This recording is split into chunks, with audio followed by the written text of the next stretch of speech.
fufuo ba so nam ne fufuo no adi na play no ori gari na fufuo ba no senior ori me not that I didn't have money but I had to play with them if you want to compete that no so na kodi so they believe say you know Onisika just like that so let's play for him enti sana say ebi muto na se bia mva say one city nkwa na hye na butu na so won ton am na wo so agene sa wo to one city na wo so ton am nya sa e ma to nkruma yo enti obaji nkruma na wadi ni sa ohwabra na sima no ediasan enum na apa na nso aha Akwaaba radio 98.1 ebra so na pay se betena se na yede Akwaaba sports preview no yede etwas sharon so nanduba yebe page mu the free to media no se nanu achi na masade ne sen abetwa so ediama kopem se ombe page omumu ne atoto sa kopem se dumie ne bebo na yede Akwaaba you asom ka se bono ebetwa so no chi donko ba na wa sha senka for sample yakọ djumedie no o de betwa so ediama kopem se nomien sabobom nomien se ebo na wa DJ Jovia what the nyum ana face showbiz ne betwa so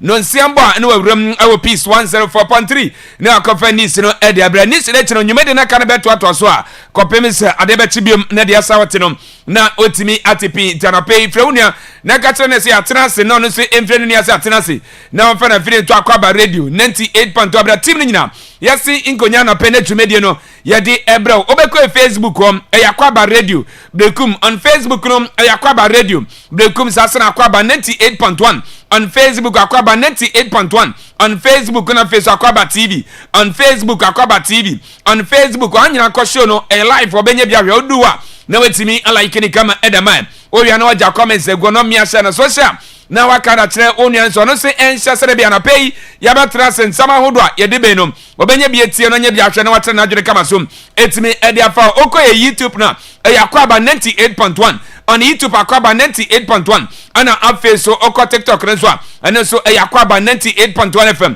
Akwaaba 98.1 FM ano TikTok ene so ko show no live for betima konye bi na wahwe online radio ni Akwaaba 981 online radio ni Akwaaba 98.1 online radio Akwaaba 98.1 ana face so kama intini ni so ene so Akwaaba radio 981 FM Akwaaba radio 981 FM ana face betima ko Play Store no wako download the app no ne so Akwaaba radio 98.1 Akwaaba radio 98.1 FM onyina ko show no obetima ko nyebi na oti X na Akwaaba 981 X na Akwaaba 981 ana face so Instagram ne so Akwaaba 98.1 Akwaaba 98.1 no Instagram ko sisi na nkomo bia keche bia no na ye no timi eni emfa o messages na ka no betimi da fa 0242 020208 0242 020208 0207 5730 030207 573003 say WhatsApp and as a normal messages no obetimi eda family pam nyina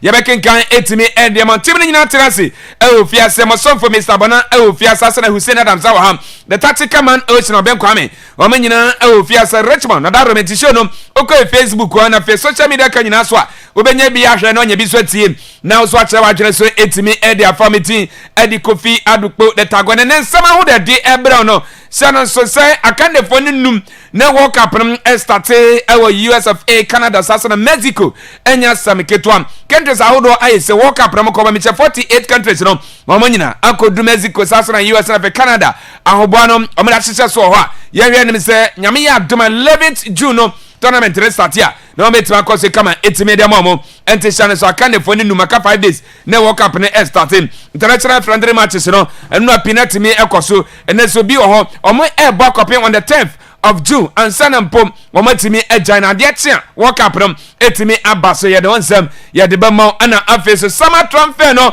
is a German science brutal menoka se de eba ne se Michael Olise ayi so sinakan edema Bayern Munich boboku no abeto jase Madrid for eni abrabrante no omo echese omonya no omope saso na Chelsea Manchester City Arsenal Liverpool Manchester United saso na other clubs no ye bewuro mu o maso ye ne akohwe omo transfer wonsensem no bona de nyina ba mo na pay na de esa wotenam na otimi atepi na wo wi asa na se usani ocean esi konya nkyeremu no ye de beto ase na wi nkyeremu ni wie pe na yate asifie afisam no Shannon so nyame ya doma 10th June the senior national team the Black Stars of Ghana yɛne Jamaica for yɛbɛbɔ friendly match we bɛkɔ so ɛwɔ US baby Ghana yɛyɛ training no sɛ de bia betimi aboa na yɛ match da nim against Panama England so ɛna ma bi te sɛ Croatia no yɛbɛtimi abɔ na yɛnya results of Ghana yɛpɛ ɛwonsɛm ɔbɛte so ɛna GFA president Racket Okraku wɔsɛ ɔpɛ sɛ ɔgye World Cup no ɛde ɛma ɔman Ghana na nya nsɛm keto ɔkora sɛ hwan na ɛkɔ ɔko a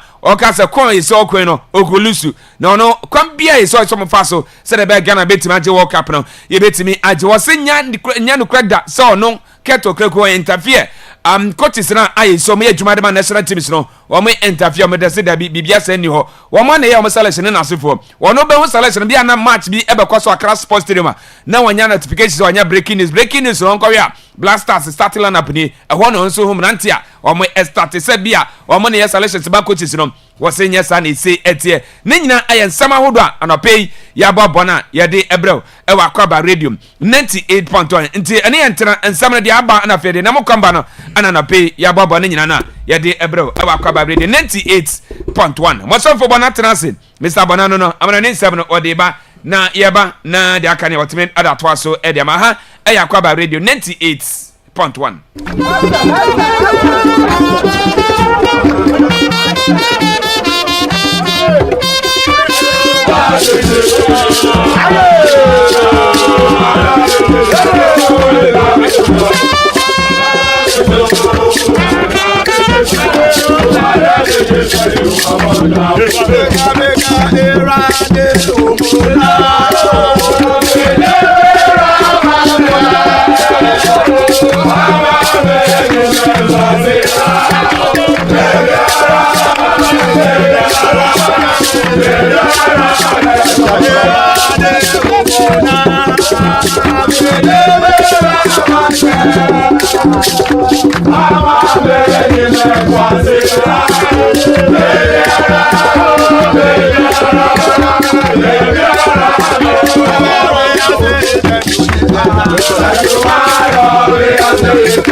Abusia Fernando Paisa Brasia so say yewramu amanane nsama yansa kano eno ene yede besomo awa Akwaaba Sports Arena so anase wey Akwaaba Sports Preview enti de atie de se ubekọ Facebook no so Akwaaba Radio Akwaaba 98.1 and Facebook Akwaaba TV on Facebook kwa try say ube like na fe odo comment na tum na wa share ama fofo anya bia hwe uramu awa YouTube e hon so live hon okwa TikTok and say ebia Twitter X no uramu ewo Instagram Play Store tuning and online no and operation no live for honuma dodo na ehwebi na mamemfama tie for say uramu ewo enkoforma so a yenyina nim say summer transfer window no clubs ne prepare na and eguso mo search for players and a FIFA World Cup enche e be start ne Kofi di kan amwate ase say aka 5 days more to go enye easy kwa but the chance amana say every the nominees for the English Premier League player and I say PFA player Young of the Year PFA Players Young Player of the Year award nominees say and ababe PMO Abranton Day and Ryan Sheki our Manchester City wamu nominating Mas Dorman our Bobo Kwanom aya Arsenal Junior Klupi and so aya Juma Emma Bournemouth Kobe Manu our Manchester City Abranton Real Ngomoha and so our Liverpool and Nico O'Reilly and so our Manchester City way are the top 6 nominees for the PFA Players Young Player of the Year award and yet amamona na urama nominees for the men's PFA Players Player of the Year awards no Ryan Sheki of Manchester City Bruno Fernandes our Manchester United Gabriel Magalhaes and so our Arsenal Erling Haaland our Manchester City David Raya our Arsenal and our first no Declan Rice our Arsenal and the Arsenal team no anya 3 nominees and I no pay yadini nyina emamo but Arsenal bobo kono and ababe top trust because of say womo agye the English Premier League and afenso no womo reach the Champions League final no ababe pie mu say womo sponsors no eye Emirates no womo any Adidas for nso ayo ma twen say womo ma Arsenal team no 10 million pounds no eye bonus nso am Arsenal team na and anopa ye de nyina nso am mo awa Africasia so Atletico Madrid team no am ya nya ntia so munya players womo betimi am club no aye strong to compete in other competitions next season number bo ewo mu no the mate NSM players ni bi Leandro Trossard the Belgian guy where adwuma am Arsenal bobo kono and pay the airport and Atletico Madrid bobo kono show interest akoda ni mum uramu ewo Inter Milan Newcastle United and Aston Villa mu nyina aswaya the airport and all these clubs serious to sign the boy nemum will be a take lead na bibia ada na akomu se ekoba ni se Arsenal for Elton Trossard wo bo se betimi akana no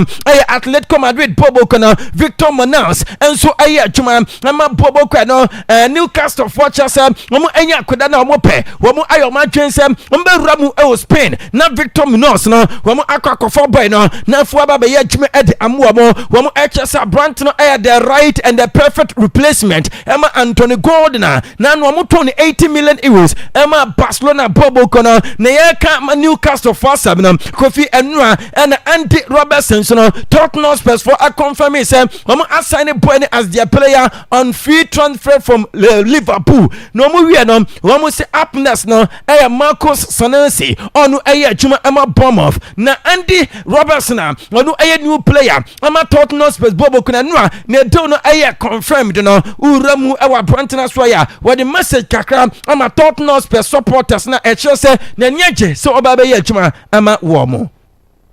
Hi Tottenham fans, it's me, Andy Robertson here. As you can see, I'm not in Glasgow, I'm in America just now preparing for the World Cup. But I just wanted to send you a quick message to say I cannot wait to play for you guys, I cannot wait to meet you guys, I cannot wait to play in the stadium for the first time in front of you, and I'm already looking forward to next season. All the best and I'll see you soon.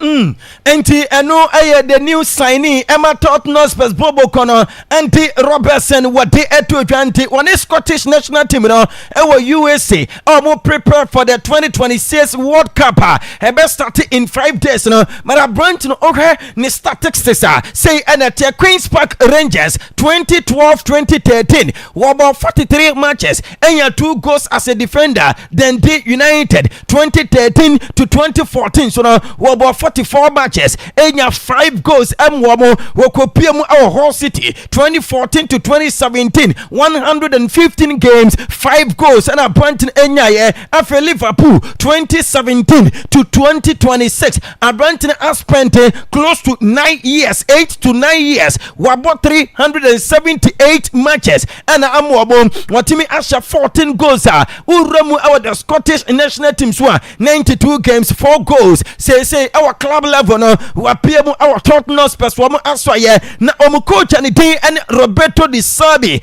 as a boy no ebeboa wo mu Tottenham team no because what is something extraordinary and eba was what the experience mentality and quality and what the eba support Tottenham Spurs bobo Clinton and yeje so one is such great player eba ye adwuma every next season echo. Tell me a little bit about Andy Robertson and what he'll bring to the club. I'm excited because he's a Scottish player, first of all, and I love Scottish players. And then he brings experience, mentality, qualities, and is a big player for us. Where does your love of Scottish players come from? I don't know. I worked with Bill Gilmore in Brighton. I love their mentality, their passion in football. And Billy Gilmore wani no aye adwuma our Brighton tino amana nya love e dey ama Scottish players ntina niaje so wani Andy Robertson eba be adwuma because what the experience mentality and quality and ebe bre wo mo Tottenham Spurs team no Chelsea bobo kono so adwane clubs bi mo tesa Arsenal for Aston Villa and English boy Morgan Rogers yes Chelsea bobo kono wo mo new manager papa ni tin and Xabi Alonso Chelsea wonya Morgan Rogers a eba bua de ye pa enti ene Charles Boboko no enso so mo try said this some be signing a Brantford Morgan Rogers no mo signing no Cole Palmer and ene Mikel Obi a former player Emma Charles Boboko no and what din come e de afa Cole Palmer ho say Cole Palmer stay with Charles Boboko na ebe bua wo mo because a Brantford qualities our fam injuries are e to ni nyina chi this season a Brantford although say the performance no andrew last season there but a Brantford qualities na da so our ma so stay with Charles Boboko na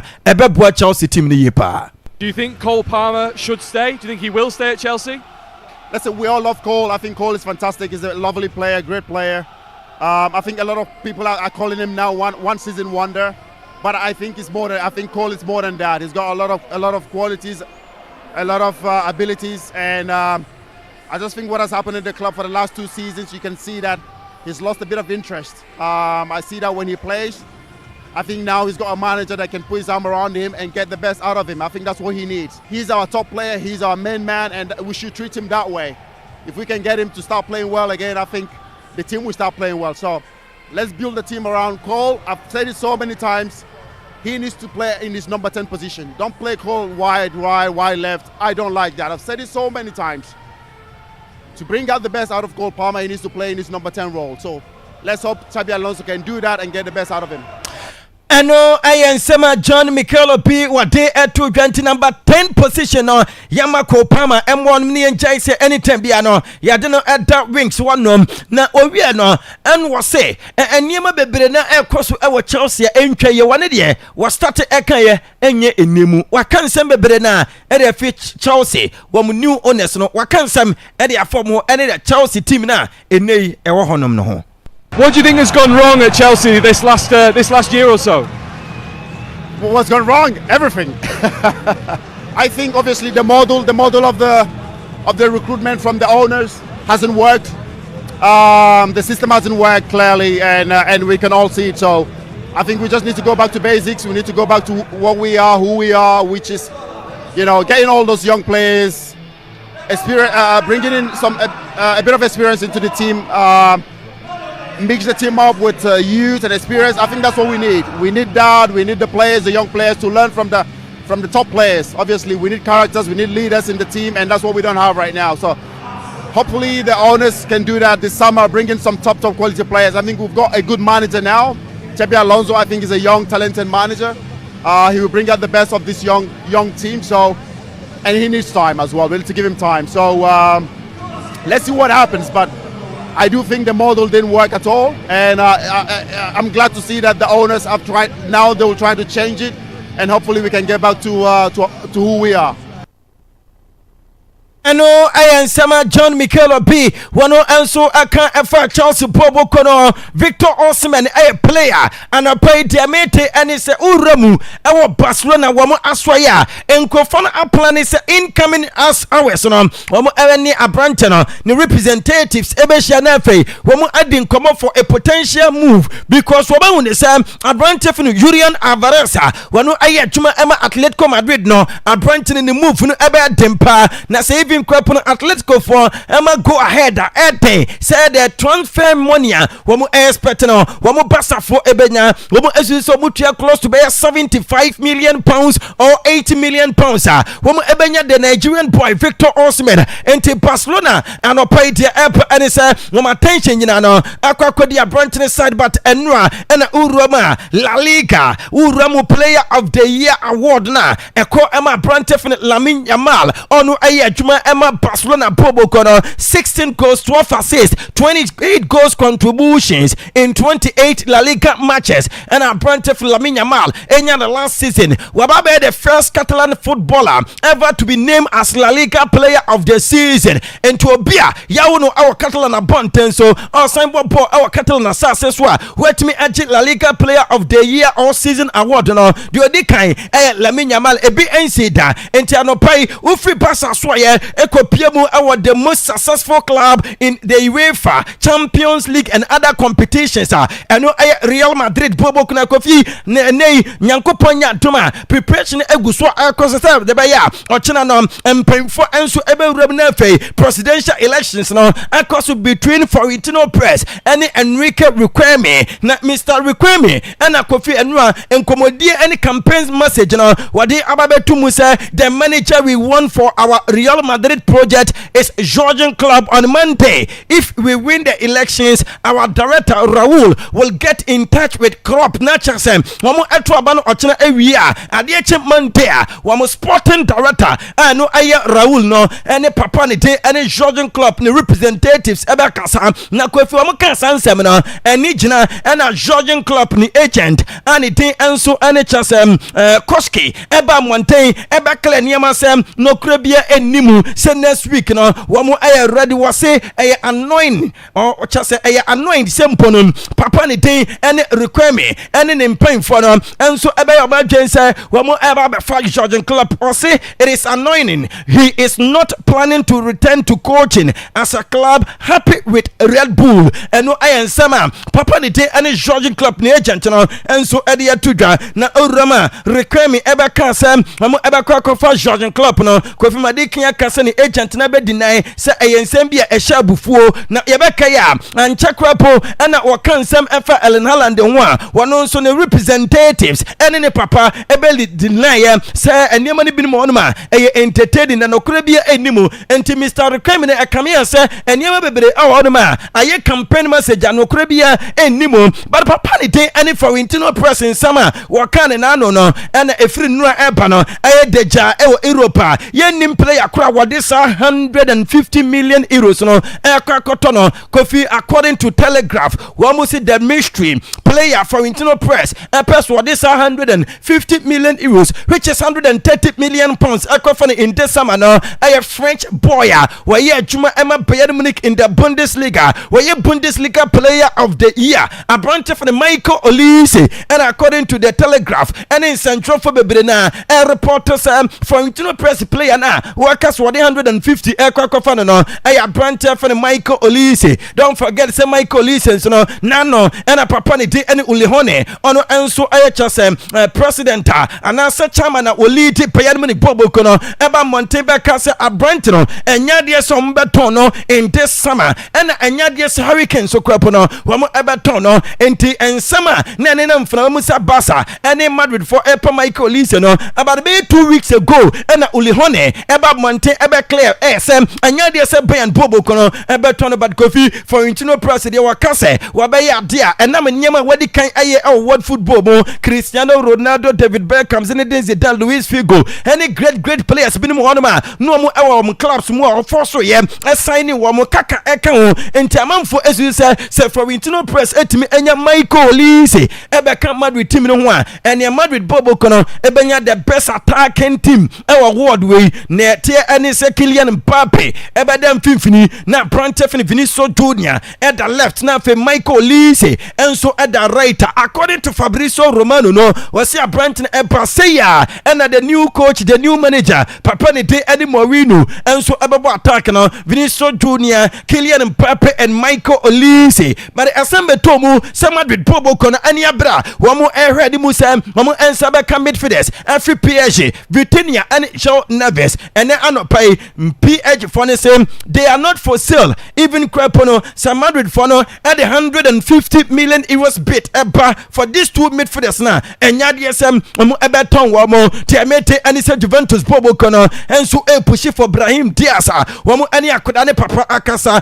Wamo, GDS point Eba, Ebebua Wabu Yepa, but Brahim Diaz, and Adrian Sestonano, that was Real Madrid, and to be stay with Madrid Bobo Kono, Nef Watan Kwanya, Moreno, Ebesia Faso, Ayusuano, Franco Mastantueno, and so a player Kofi Samay, Ababe Thomas Bueno, Ebeko loan na another European club whom Ebebo Champions League and Ama branch from Franco Mastantueno, the representatives and some of the clubs our Spain, Ebimu so our France, Ebimu our England, and Germany Air Casa, Real Madrid Bobo Konokofi, Afi Wambe signings, Papa, Yayan and TSS Josko Vadial, the Croatian guy, no Ayajuma, Manchester City. City no Madrid for HSM enya boy na mopa ene wo mu ahyase ene abrantene nso agent 18 kama Bayern Munich for HSM wo mu enya akweda ketwa ne din ene Real Ngomoha wo mu epe 17-year-old Liverpool guy no say Bayern for HSM wo mu enya akweda na mope Fenerbahce wo mu presidential candidate ne din ene Akan Safi enso a reporto say we agree 4 years deal with Mason Greenwood into some Fenerbahce supporters ne wo mu to aba no eto aba na ema wo no Akan Safia what the abrante for the Mason Greenwood ebaba because what they can verbally any point agree 4 years deal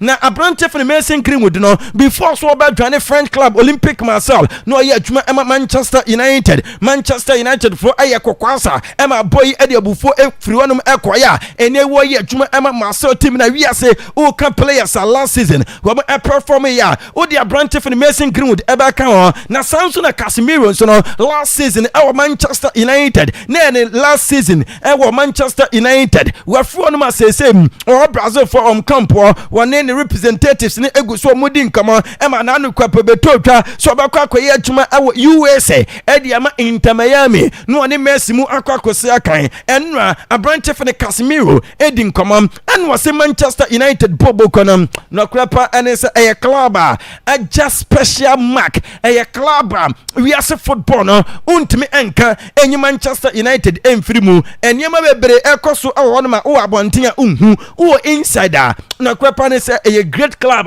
a just special mark e world football mu. São 4 anos, 2 títulos, jogamos final de Liga Europa, joguei outras duas finais que não acabamos ganhando, e você deixa um legado assim de as pessoas sentir saudade de você e o carinho não só com você, com a sua família. Quando você sai na rua, o torcedor vem, te agradece, o clube vem e te deixa uma marca especial. Claro que você sempre quer ganhar a Premier League, você quer ganhar a Champions League, né? Eno ayen sama brantani de ene Casemiro wano enso ade to twa na no pay ya de ema mo Paul Pogba a former midfielder ema Manchester United team na wadin come on Michael Carrick adwuma pa warrior or say I think he's doing a great job. He did it also at a time when he was an assistant to Solskjaer. He is a great guy, he has experience, he was a great player, and he has a very good connection with the players. I think it is gonna be a good for Manchester United. I wish them the best. Obviously for him and all the staff and the players. Enti Papa ni day and Michael Carrick and Sama Paul Pogba can find winning and Sam. Oh, why you son our Manchester United after say Ruben Omarin Equaya obey interim coach or interim manager no we Bergman pa no kai say ni days no ye assistant Emma Ole Gunnar Solskjaer no sa pepe and why no oyo nipa bia in football no experience where you obia where you great player during the playing days. No, and we be a manager so no when you good connection with Manchester United players into when say e be good at the United so better so with Papa and Dean and Michael Carrick into anya no one so mo man say contract na what signing into or we Manchester United team no the entire team from the staff to the players no we wish them the best of luck the season ahead, you know. I think he's doing a great job, and he done it also at the time when he was assistant of Ole Solskjaer. He's a great guy. He has experience. He was a great player, and he has a very good connection with the players. You could see it when he took the team. I guess it's gonna be. I think it's gonna be good for United. I wish them the best, obviously, for him and all the staff and the players. Eno ayen sama Paul Pogba wano enso ade to twa efa Papa ni day and Michael Carrick won say according to Forbes magazine wamo a reporter say the richest athlete ewa asasi so Brandon ni day and Cristiano Ronaldo, the world highest paid athlete over the last 12 months no Cristiano Ronaldo $300 million and for the past 1 year Brandon enso etimi enya na already net NHS estimated chase valua abrante de day ene Cristiano Ronaldo wamo chase ninya pade ene ni sika wono ukeka ni nyina eboma eye 1.2 billion US US who say yes Cristiano Ronaldo sika wana ho papa na enran so ena Nike wamu release the GOAT last dance boot for the World Cup a gold colors and omodia wamo ede white kakra abia munti utimu se anu ehye pa asie nyina ye gold and e hono so e gold wamo atre CR7 enso ede agu akire na wohwe ne boot no soro no ma Nike white no wamo logo no enso ebia so kama enano pai uba Facebook no so a ubenya ahwe Ryan Sheki akwakodi nkomo was the greatest player in the history of football Cristiano Ronaldo ubi say we are say players ababoboko enu wo mu gusu amopa no de oya de an mode mo eso nipa no Cristiano Ronaldo na Cristiano Ronaldo kro ya na Kylian Mbappe de to twa say World Cup opponent wa peso hia no pa no Cristiano Ronaldo. The player I dream facing at the World Cup is Cristiano Ronaldo because I think it will be his last one, not just away even the last World Cup into a percent one Kylian Mbappe no Asia brand Tiffany Cristiano Ronaldo was a player was suya niema bebre efri no ho Radimal Falcao Garcia Zareti ne emrebi atwamu wonu no adwuma ewo AS Monaco was oyobia was suya niema bebre efri no no brand Tiffany Falcao kansem bebre na ekira no enti ono Kylian Mbappe no enso etie ne asupama sa niema na osuya no aboa no papa eno ensema brand na editor was it the best match of the career the hat-trick wo etia Barcelona boboko no na ose na krepa ade apart from Barcelona supporters Barcelona fans no wo biaji tumu say Real Madrid the greatest club asasi so nanso Barca boboko no wo mu influence chasa football in terms of its history name a different way but Real Madrid a benchmark club chasa global level or say except for Barcelona fans, everyone agrees that Real Madrid is a great club in the world.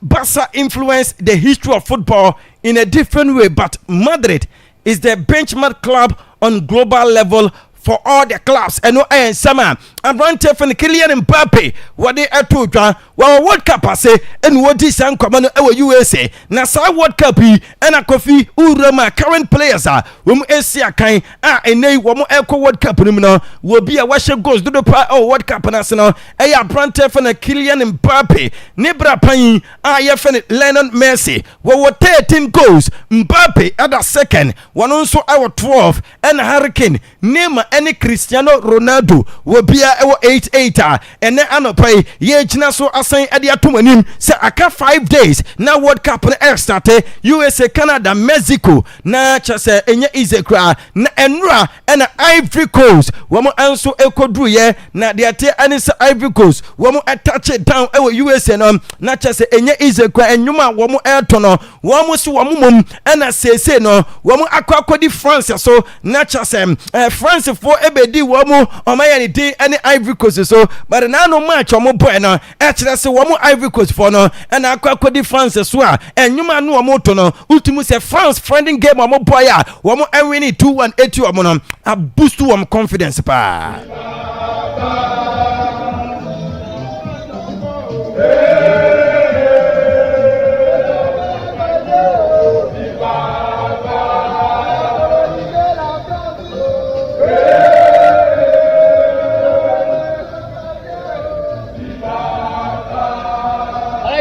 Un bruit dans un pays, mon vieux.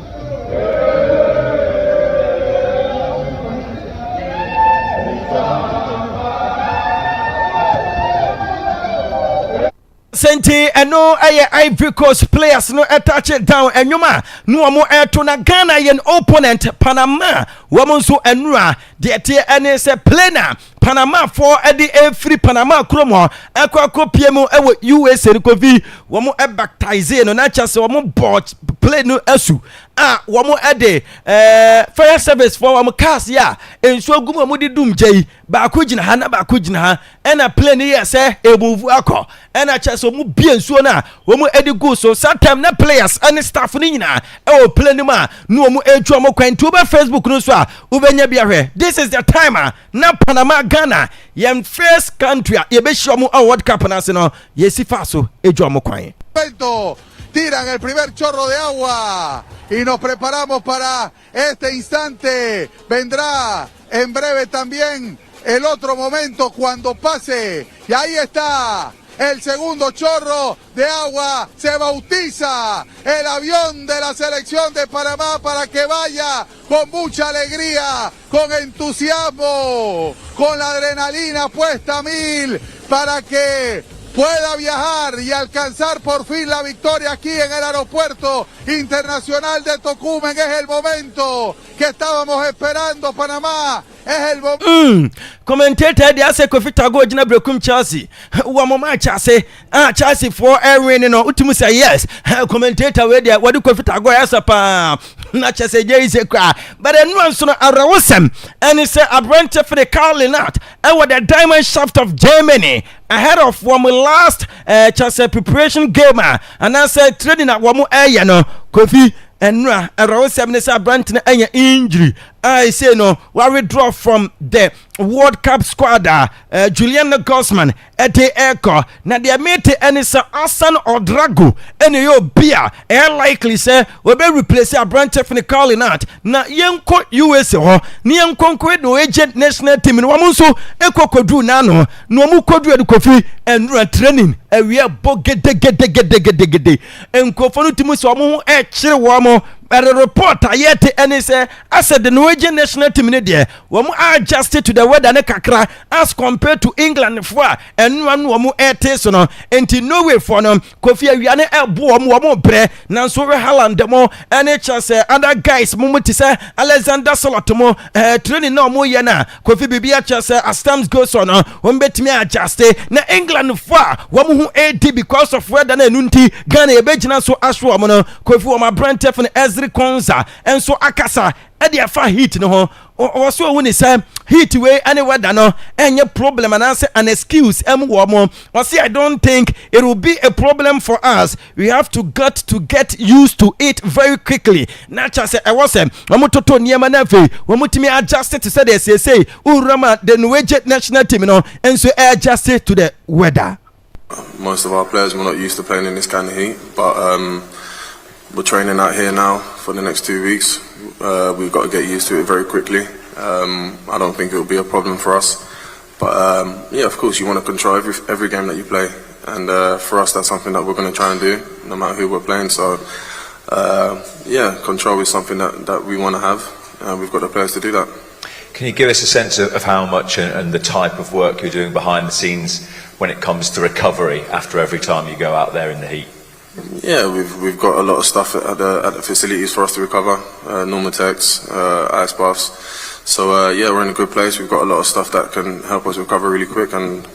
Enti Kofoni said the ice block so and I just one more and so any coolie temperature no USA upon so yeah one pair say bet was we say na Ghana a draw ma ya do mo and so edi afi so na enu ade ate ani say urama anu ya dem pa friendly games no FIFA international friendly games no bebre na akọ so and then so do na ebe kọ so edi nyina e ma mo Belarus e she Syria 4-1 Georgia to Bahrain 0 and Slovakia and Montenegro game now Ekwe 2-2 Moldova and Bulgaria ebo 2-2 draw Russia Esha Burkina Faso 3-0 San Marino etna fie ema miame namfo for Bangladesh eko bomo ekamienu a omo San Marino eti emu baako Hungary 2 Finland 1 Samson Azerbaijan ejen gwase ema Malta ebo 2 goals for Mantimiante Mauritania and Angola game now eya 1-1 atie for the Tenisa Paraguay ahomachi womo ashe Nicaragua 4-0 and Puerto Rico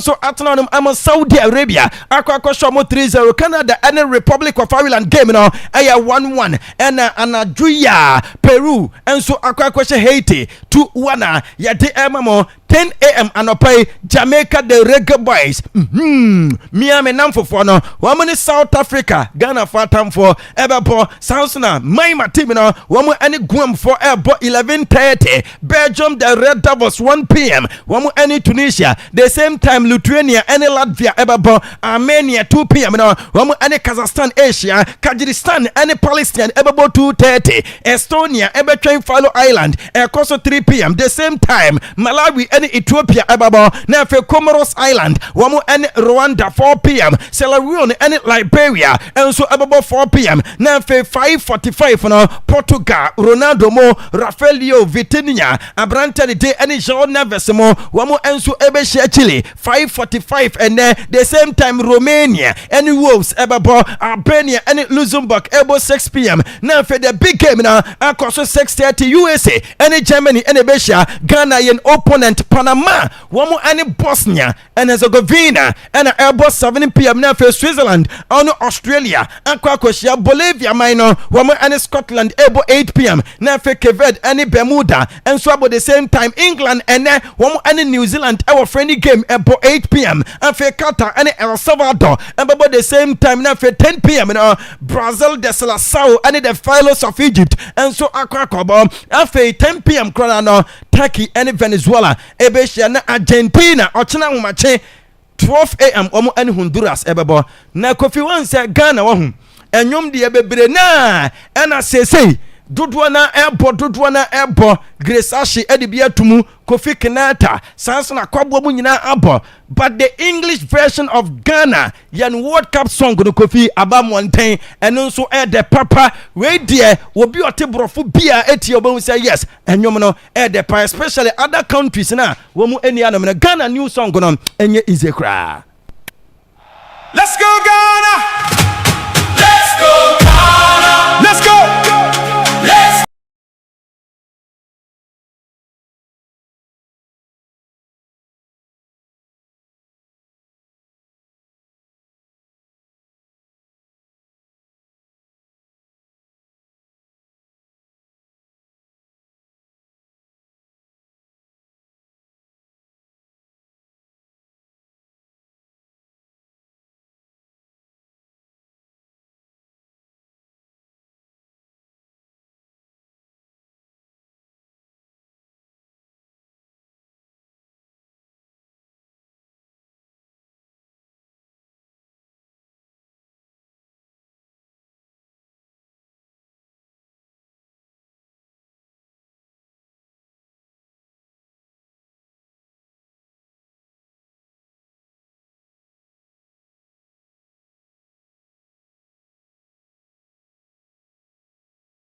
nsia kwapem se wankasa obebre na obekọ ofie nti odu anuana hodo pina ayisi obenye bi aho ana afi so nyoma hodo betwagu ho ana afi so nsan ya chele no obenye bi drinks no obenye bi na wanom wasemi nkanche se we eye non stop entertainment yisi eba so dendene nti bomodi an fa ho bi eno eye level 400 papa na fe restaurant bo onja kom na ekọ twetwa bi na nunum bi na owi awasa didi ama won se timi ato wamo adaroma ene anopi wote yanka se dia akodiem semino ya de ma grand opino baso din nya asem kitokra chena Sunday 7 June 2026 ana jumedin yes nti sana isi baso din nya asem kitokra we na bibia bokọ de go vitago bibia ye bokọ pa ye de nyame ase se bibia bokọ yes yaba of course ye nya baso de ne ye ba be ye adwuma Ghana for twen yen China for so China for den tv it's Ghana for train. No, how move you? Obibia. Okay. China for say on the Facebook no. Atlantic. Omuhuni. Neze galam say nti omusua twi. Sa. Omote. Na won sua na se beto ha. Obete paw. Na no be China ni bia me hu no. Oto me ya ka kwantio. Awo. Awe. Me ya ka kwantio. Awo. China ni ka so. Obonyum no. Aza. Me ya ka kwantio. Onye ho hwe. Ukrom kwatete o be pede wa. O be pede wa. You any my yenti obra is say China ni no say o ya ka kwantum yi. Onye story, onye asem ni. Onye ni. China ni mbona na cha poda du me ya ka kwantum. Awo. Kwa kunja sisi me ya ka kwantum. Awo. Me jo say obenya Ghana ni banti. Etu ha o 38. Asem me akofa ma asem aba ni. Na mo ho. Na mo ho. Oh, make up ya basa me ngase de okanya no gre. Ndi China ni o ya ka kwantum de. So obi anyine lolo fe nti. Wasanko. Okay. Yango. Okay. Richmond, mame, no way for no a omaroro mo ho da awia no so no. Me ba be kira de kurunti a Kofi. Ye hu o mo sei. Na work up we there. Ensem e be si no. Ye mfe ni agro. You see? Sir, obi an kai dem nim so de obekai. Say open one of the people are no more person no way ba. This very World Cup as pa obi anu obetima yi na jame. Yes, no come because of Haaland. Consistently I was saying that. Because this generation mukuta no might probably end up becoming golden generation ever. Yes, okay. Obekai the last World Cup when Haaland just signed for City. Yeah, but World Cup without the best striker in the world. No, TV. No, say, and then FIFA won't pay team bikura mano. We want to experience Haaland at the World Cup. Yeah. And sometimes near slow say we will have a country ninti and no World Cup no any opportunity. And will be that regardless of the quality. But then Haaland inspired. No way for no. Edward qualify by World Cup and I say, of course, for the first time since 1998. So that was how special this very World Cup qualifications na eye. It wasn't just easy. But in a group I during the qualifiers. So me catch you say, so group no man Finland, New Zealand, Moldova. And Italy in the whole group and no nyina share all the other teams. Italy so share all the other teams. But then with the final game no, sometimes no way I share Italy 3-0 our Oslo capital. Na Italy got two so no say. And your mobile be che Haaland no mo so show mo and you be kai when no way ebo against Moldova now. Once Europe qualifies no points plus goals. And even aside say points the be pekro you need goals. And the time Haaland no share even Italy na 3 no. Na Italy for nim so betima ba beti omo. So I say so even Italy for kwa be share say other teams no Haaland no was strikers on be share to share Moldova 11. Haaland ko catch keeper na say oh sorry na tournament no on be use goals. What I say and that was how intense they were. Now listen. During the qualifiers, 8 games and no boy in the group. Yes, they ended up having 24 points. Go almost some share Italy for 1 crowd. Yes. Haaland, energy European top scorer during the qualifiers. Or say 16 goals. And you know average 2 goals per game. And the chess and pa team big will be so no the team ever World Cup. Now Kofi say no way for any brama this very World Cup. Prior to the World Cup. You say all the countries are your photo shoot Kofi Omede call World Cup and I say and checking no way Kofi omu picture na omu twae no an inspired picture by omu ancient history of the Vikings. Enti omu twa picture we wie no and omu say the Vikings are coming. Next omu kire everybody say they are the Vikings. Scandinavian hono. So open who the Vikings na ya.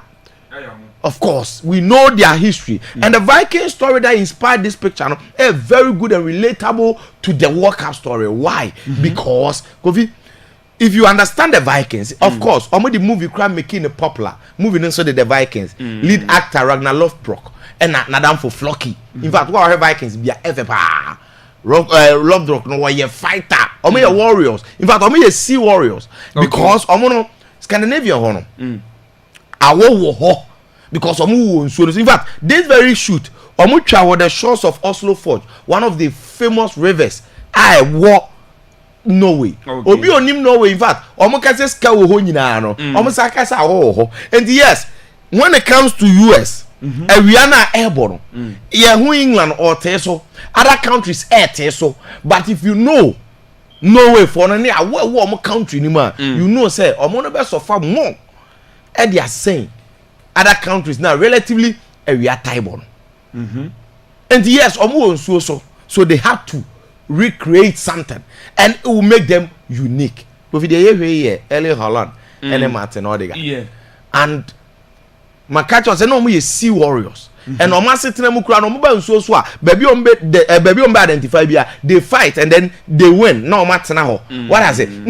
That is the same story on about World Cup. And I say, as warriors, in fact, the Vikings were fierce warriors. They were not just warriors. In fact, who face you or make you travel rough. And they ended up becoming victorious. Konya Landa, I mean, that is the same story. And they on about World Cup. And I say, and this one was solo. Okurakuma in your movie now acting Kofi, there is a story behind the Vikings from the 7th to the 8th century. But then they've protected their story. It has made them unique and it has inspired their culture and everything. So the Norwegians feels they are fighters. And this very work Kofi, I'm not looking say I'm disappoint you because I was looking at their players. Sunderberg, Fulham, Ryanson, Dortmund fullback no. Former Man City player Oscar Bob, Fulham. Jan Strand Larsen, Crystal Palace, Andre Shawdrop, Benfica Akwaaba ni Shawdrop, Antonio Nusa, RB Leipzig, Jans Peter Hag. Okay, Bodo na me kan Hag ne Hag asem. Say, we show mo special 2 forwards, Hag ne Hag. Jean Peter Hag na wo mu no or you Norwegian into omono when it comes to strikers Membo Martin Odegaard, Erling Haaland, Alexander Soloth, and the coach so back in the team now they Kofi omo looking so promising and from the matches that they've played recently in fact no match they say omo team is very exciting to watch, so we are all waiting to see what they will bring or World Cup. Now of course they are in Group I. Interestingly, during the qualifiers, no more Group I. World Cup is over Group I. Wow. Into Amonso, Amobabo against country beat say Iraq, France, and Senegal. Okay. Into that group no so better. Because Senegal group no way won. France won. And Iraq. That's Group I. But regardless, I want to see them giving a very good account for themselves. Of course. Work up and I say yes teams in be friendly matches no and China omni Morocco bebo so a very interesting test because so team be their match the standard of Senegal. I think the Morocco na ball final. It's only Morocco ball game which is preparation because when him say ube faces Senegal there and then you should know say yes a very good preparation game at China in fact one and the matches na wine e mo fe pa o and the matches remove down. When you look at the teams that are playing the World Cup, now the games now mo ahihye no a ebema ye hunu ye ni so ye and Kofi the reason why we are not about fixtures na me na de no. Okay. I want to add that and say unim say FIFA ranking latest update in say nay Spain for free first. Come about second. and or the points in it to so obi hu go fi check mame baby am tell me hu e say 1000 Spain Argentina abeda first 1074 good 81 yeah next Spain is saying 1873 yeah and just 1 point on the points ranking system no yes and omodi two omo France that third France points in there saying 1869 next omo they are just trailing by few points now to understand this you can't tell me say when it comes to the FIFA ranking no even match bi abebo bi aka ho and the most painful for say na no omo ball draw Iraq eti ebeti wa ba hwim and I can be na me nei Argentina for side reclaim it up so they are going to the World Cup once again as the FIFA rank number 1 team the last time they were like that nobody be here okay and I was looking at Omo Kono and I say hey if you are say party you want to be greater and why you great to go for your combat tournament na you see play na you dey kono you be painti messages in number 10 e dey go play ni hey about you nyina na yeko but you dey back picture any ni Jesse afa ho say ono na dey ko wait man ka dey ontime nka he is it someone he say good and interestingly good the Messi Ronaldo debate Messi Ronaldo and they are the 2 billionaires this very World Cup could be a experience so thinking say ujina ago pramanzo aka say $1 billion da wachi what I say but then back to the story now friendly matches na sem na ye cannot France said you know say na indication bi che say a drop it and it will drop because on also tif you know nye Spain kwa na ball draw France there Côte d'Ivoire e share 2-1 and so the other point ranking system not so you will see the number of points are obielu here I nay atete omoaba now yanko fast so the to obi hu say Spain for no in fact France for no drop more points they are ready no more than a team and the Spain so what it means ne say e can be nay France for no so dropping more so you will see also good so now France or drop how many points 3 yeah point saying 3.3 and yet 10 points actually no right see mo baby am no points now munya ye nankasa na wo after flag na chi no mo drop saying after flag na chi no omo enya 3 minus 3 into and Spain for drop saying Spain until now confuse na make France first so France then is 7.89 yeah baby I think yes and into omo dropping more points because they lost to Côte d'Ivoire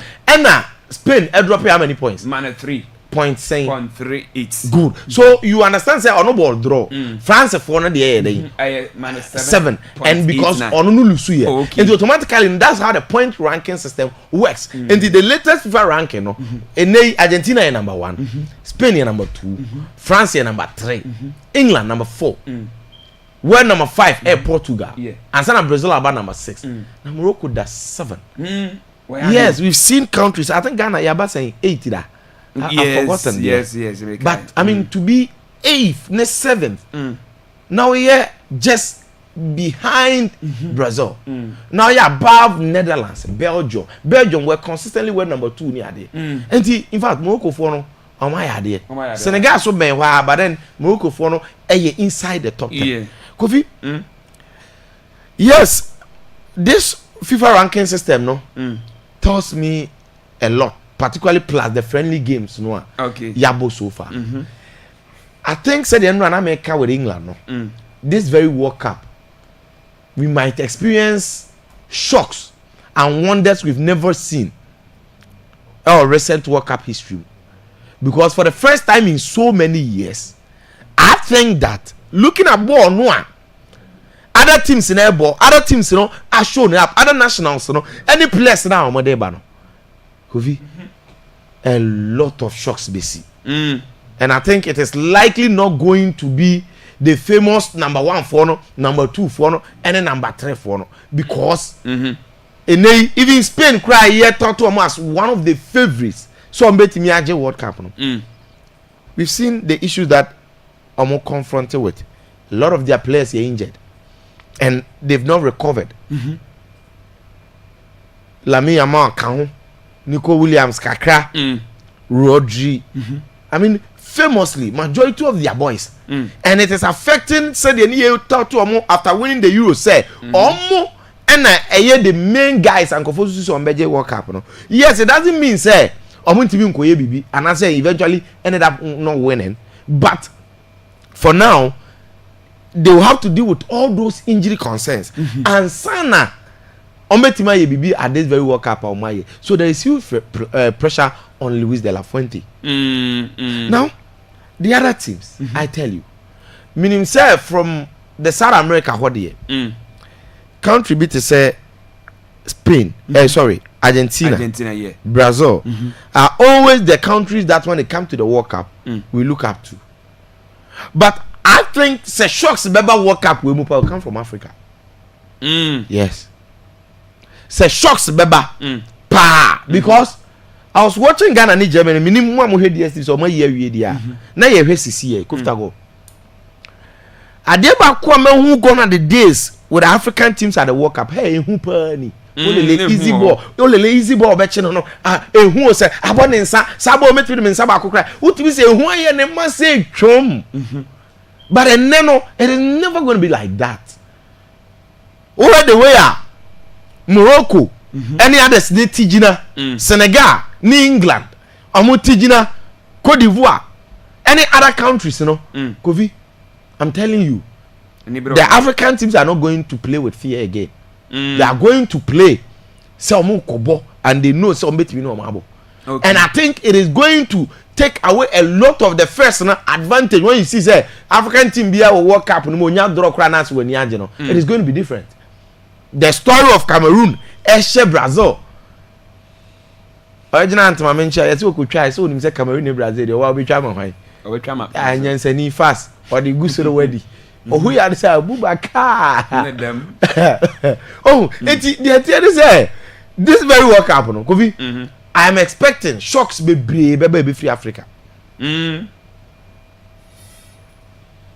okay enough of the international way you Afi let's talk about the transfers because right now according to multiple reports say the 150 million offer now Florentino Perez akas on Tuesday Real Madrid they be make it sa bid you know they are for a Galactico a top player they are no Brandt and Jerry Michael Olise now in fact I generated a whole lot of conversations around the world for the past 24 hours of course said your kind you know a lot of things Libya start here and manifested the he first said the player is a Galactico and truly if it is Olise say you know he fits the Galactico I mean description no Zamu of course again okay so when that bid is made every Real Madrid fan be feeling happy and of course say Olise already they are so happy say Real Madrid go for Olise okay because everybody knows say his quality now a lot of people are talking about it say Florentino Perez dey bubu na koma kura when Madrid face Bayern Kofi first match Olise train Carreras sa after the second match Mendy hon turn almost said that free train Ibra no mo yi Carreras Mendy better ken na we ntimi and that was how troublesome tormenting unplayable and of course he has been like that this season we're adding numbers in fact the league numbers and when you say 15 goals in 32 matches 20 solid assists in the league Champions League about 13 matches 5 goals 6 assists 5 goals contribution in 6 matches with the people count put that aside so we are quite on the Real Madrid the fast so on my point we boy in the far ball was said that papa no go no abanechi what I say and and it's not about the numbers. I was saying this. Say it is about his overall quality. In the age of 24. Yeah. And every single thing. HSA, if this guy can, because Real Madrid now you can't answer no. Attack ni looking highly unbalanced. Because Mbappe Vinicius. So ball no so you need somebody that will hold your right. And today be on front line no right. Now, if you want somebody that will hold your right, you need a natural player or boss position. No? And with Olise, it means that you get that balance, you get that front three. Something like the BBC.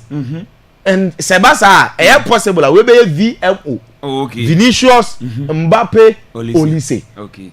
And if you get this VMO attack, the Aka is a augmented or midfield, no? Because Florentino Perez can send be said. Real Madrid this season will strengthen every position. Meaning, say department by department, defense and Konate, any don't free small body. But if it are middle non so. Now then, only GDO, Mbappe, friends, and people of 1 Konate no. And if you look at all those things, only GDO Konate. Who GDO Konate? Okay, so okay. And it's our share. Middle no so. There've been rumors, Joao Neves, Vitinha, and names. But then from the attack, if you want somebody that will hold your right, will you say is the best fit? Now, the whole conversation has to do with the availability of the player. Okay. Madrid Benyano, Ana Omunyano. You see, when it comes to football, ne banter, ne transfers. Enchemuda. Enti ne woni sabasa fo ne se omunya no mo konya no we oma onye play abeda hu se oma. Yes, and it's means what must say. But then only holiness Eddie Kaka say that time can link papa be amai. But he said Olise is not for sale, not even for 200 million proposal. Of course Olise is going to cost, and you have to understand, say 200 million ya the top team, but buy and for no in May. And no, Oliwine is cancer 7. Okay. But you see, it is different when do I not cancer, and it is different when the money comes. Meaning what I say? Yeah. And now there's a strong feeling. Oh, Madrid campus say, they know so Olise is going to cost them more than that because the transfer market value is 150 million euros. And the young players, you know. Sir, transfer market, you know. So be a value, no. The most times, auto bro. If the player is not coming for free, auto bro. Yes. And if it's market value on the transfer market at the age of 24 at 150, you have to make sure something budgeting beyond that. Again, the 150 now, remember bro, at the Akwaaba 180, 200 potentially, even if Bayern was sold one. And then it is up to Bayern. And Omube decide, they say, now the project that company is doing, Omube Tono and now Montono. Okay. And from where I said, I don't see any sense in it, particularly for company. Say, Obeti Asias or Monton will say. For the project that he's doing and everything, regardless of the amount. Okay. But football, no, two things: sporting aspect and the financial aspect. You scared so when it comes, yes, Bayern are not under any sika pressure, and they believe say the Real Madrid here big, and almost here big. Okay. So if they have almost Galacticos are feeder club to any other team, into a player fair they naturally, particularly when the player is so important to them, to say Olise no more. And it is going to be very difficult. But again, when it comes to transfers, Kofi, player power. Yes. And the French link, and the French players in influence, and the French link Real Madrid wanting. Ebia, Bayern decided so they can use the French link, lure the boy, and then the player will give them pressure. Say, Ebasa you become handicapped. And yes. You see, when you are dealing with people, particularly say in Komodia, you have to pay attention to the choice of words people do. And I say people utter. Okay. Majority of the times I have that problem with a lot of people. Me, every word I bel utter free man no abakuvi, me try 50 times. Yes. Because me feel tan sana maka. Meaning say okofama sembiba. Na me can say yes, I will go back and you know say yes, because when we play, you realize I want to pay attention. Okay. Maybe I want to because I want to pay attention. So, my example, Florentino Perez never said say they are going to sign him. Oh, okay. He says that they are going to make an offer. Offer a bid in the history of Real Madrid. Offer a bidder. Oh, okay. And the deal of Pache, because here the Sikabi Kotowa Kopeno. One can talk of Fano. Yeah. And when the bid is made, whether the player comes and the player does not come, as I'm not kind of what this one and this one. No, this one. Good. So the next stage, which is the next stage, you know, whether the player will come or not, is a whole different conversation. He never guaranteed. Did he say so? No. Because he is going to make a bid. He's going to offer a Sika of this nature. Okay. And he may. It is not about whether Olise will come or Olise will not come. But I only want to see the bid. Okay. And then after that, you know, they proceed from there. Okay. Mate. Okay. Yeah, that's it. Oh, that's right. You. And see, I know I Hussein Adams and I attend Casaman on Instagram. What do you see? Or phone over here, Nancy and Zeno. Now, so I did. You. And I know I Hussein attend Casaman on Instagram. What in the channel is into Ocean Eba. Na, utimi Adinidiama. We are na yatiasi na fisamano. Yabomodia etimi eda twaso ede market okleku was say omo interfere blasters na se national team coaches na djuma na omo ye no wo nya dey se omo interfere da ntima fo nsem omo ka se omo na yes selections ma coaches no wo chetanya sa na isi etie ibedi nkomo awu fiase ne de sa wote no na otimi atina ocean ewen omre na omfa ne de emae na owia de aka na etimi atwaso ye live on Facebook no Akwaaba radio Brekum on Facebook no Akwaaba radio Brekum sasa na Akwaaba 98.1 on Facebook Akwaaba 98.1 on Facebook na Facebook Akwaaba TV on Facebook Akwaaba TV on Facebook aho nyina akosho no ye live obenye bi no ahwe odowa na otimi like ne kama eda mawia na oja comments ego na wa mia share na social na wakada kire onua so no so enshare se de bia ena anapi ensema hodo a ayisi ye deba no obenye bi etie na wa kire na adwene kama so etimi edi afa abra na pi edi agudiem sem no ye de ema aha Akwaaba radio 98.1 na ade na obesa baba na oh ya di agro no ba ofie na oh da bi sai so ya ntem na obo kontene akohwe o ma ya kasache oh ya o ma ya kasache se bibia boko oh bibia boko nyame ase se bibia boko na so ho ye yes ye ho ye pa ye ho ye mi ase ye ho ye na Steven Amankuna ba na no ba na oni ha o oba na mini ha nti ya bladwuma obadwuma obi hono nti se bibi ne mamma bi wa bibi bia nya de o she Hussein na de oba wana bi sheda na keda njia no wo bi se ye yanko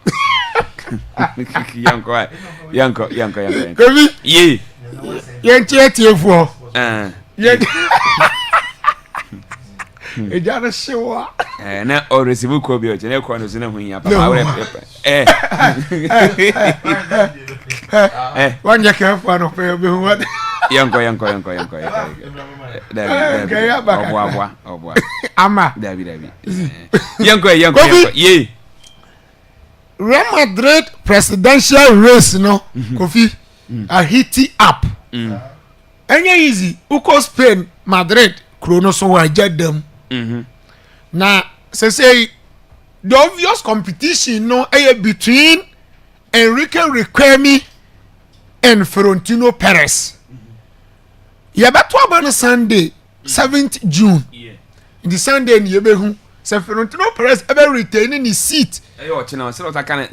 Sunday last week, next week, so Sunday. As I made 3 days in the query, Martin Judy or China.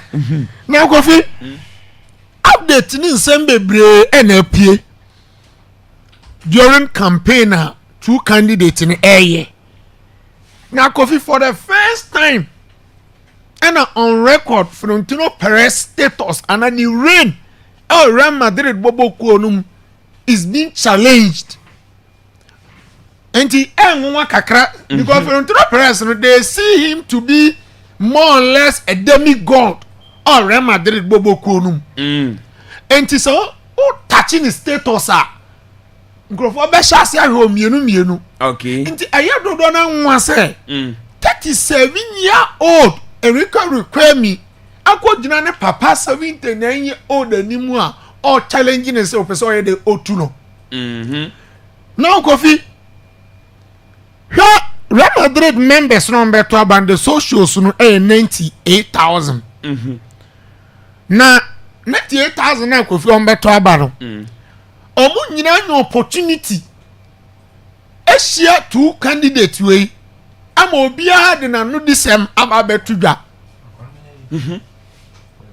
after that omu mienu asan eye omu campaign our media platforms I was paying bebre and for press last month yet so kwatena media platform so kwatrekere na adwen ni ade saa so na Enrico require so kwatena ba bi ono so Kofi okwatere na adwen now the ama race ni mo ye den ayesese Florentino Perez a ono wonya ne former players wo okoto omo mpodi omo ba tinum Kofi omo kwagina ba bi a omo nso adeclare omo stance akere camp omo enti ba obi to say Fernando Hierro say ono Enrico Requiem camp Raul Gonzalez Ike Casillas munyina e wo mo camp ama report krampa ba akere say ya say Enrico Requiem na promise omo say owini Real Madrid omo presidential seat na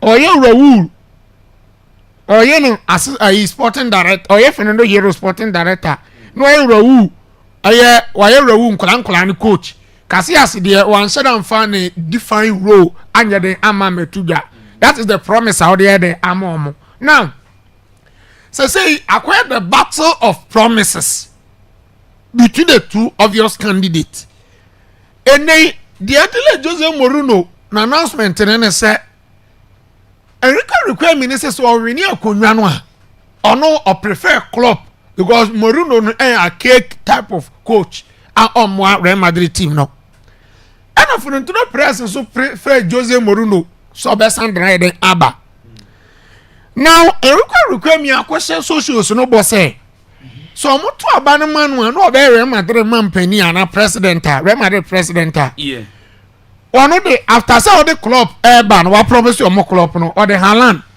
obesan the Rodri asan den Aba and already Florentino Perez because oye man of vast experience in tino wa sha say onu mpo de Kofi o keka no ho dada say no obet ma convince socials no enti already at news of Ibrahima Konate yate Denzel Dumfries and news are about few days coming say one also say Real Madrid for Emmanuel returning the seat Kofi obe spend this 150 million euros at the Akwaaba player amana be the most expensive signing in the history of the club. Okay. Amene san komono of Florentino Perez edi ye no. Kofi in fact I generate a whole lot of talking points baby in the conversation. Now Florentino Perez win his seat 2000 and 2006 offer konwa so no samba 2009 and it's all kind of tenure of office in Igbo. He has spent 20 years. Oh, okay. Yes, as the Real Madrid president. Now, the money a day for any candidate here to rival or challenge Florentino Perez any one and his status in the club. Again, any legacy. Because Real Madrid 15 Champions League trophies from Madina. This man alone has delivered 7 UCL trophies. Winning 7 La Liga titles, 3 Copa del Rey. And the omonim no dada. And you know the ombre bebre no convince omo mba beto abano. But what whole banner there? Who there unye proving obia nimo. Okay. And you know affair here ba be ho say as ye try what we be ukrampo no risky. Go ahead anya de bi answer any ade afan. No. Say eba bosse say yen fans ne bosse. Yeah, the players akuku dam eba because Real Madrid omo philosophy ni omo abaku say mu no. They are known for that. That is why from the Galacticos. Yes. Florentino Perez also proving. So betting the player be obakas or penny be betting the by Real Madrid. Because maybe you can say obey Luis Figo no. Am for gina chinje. So or the Luis Figo guy.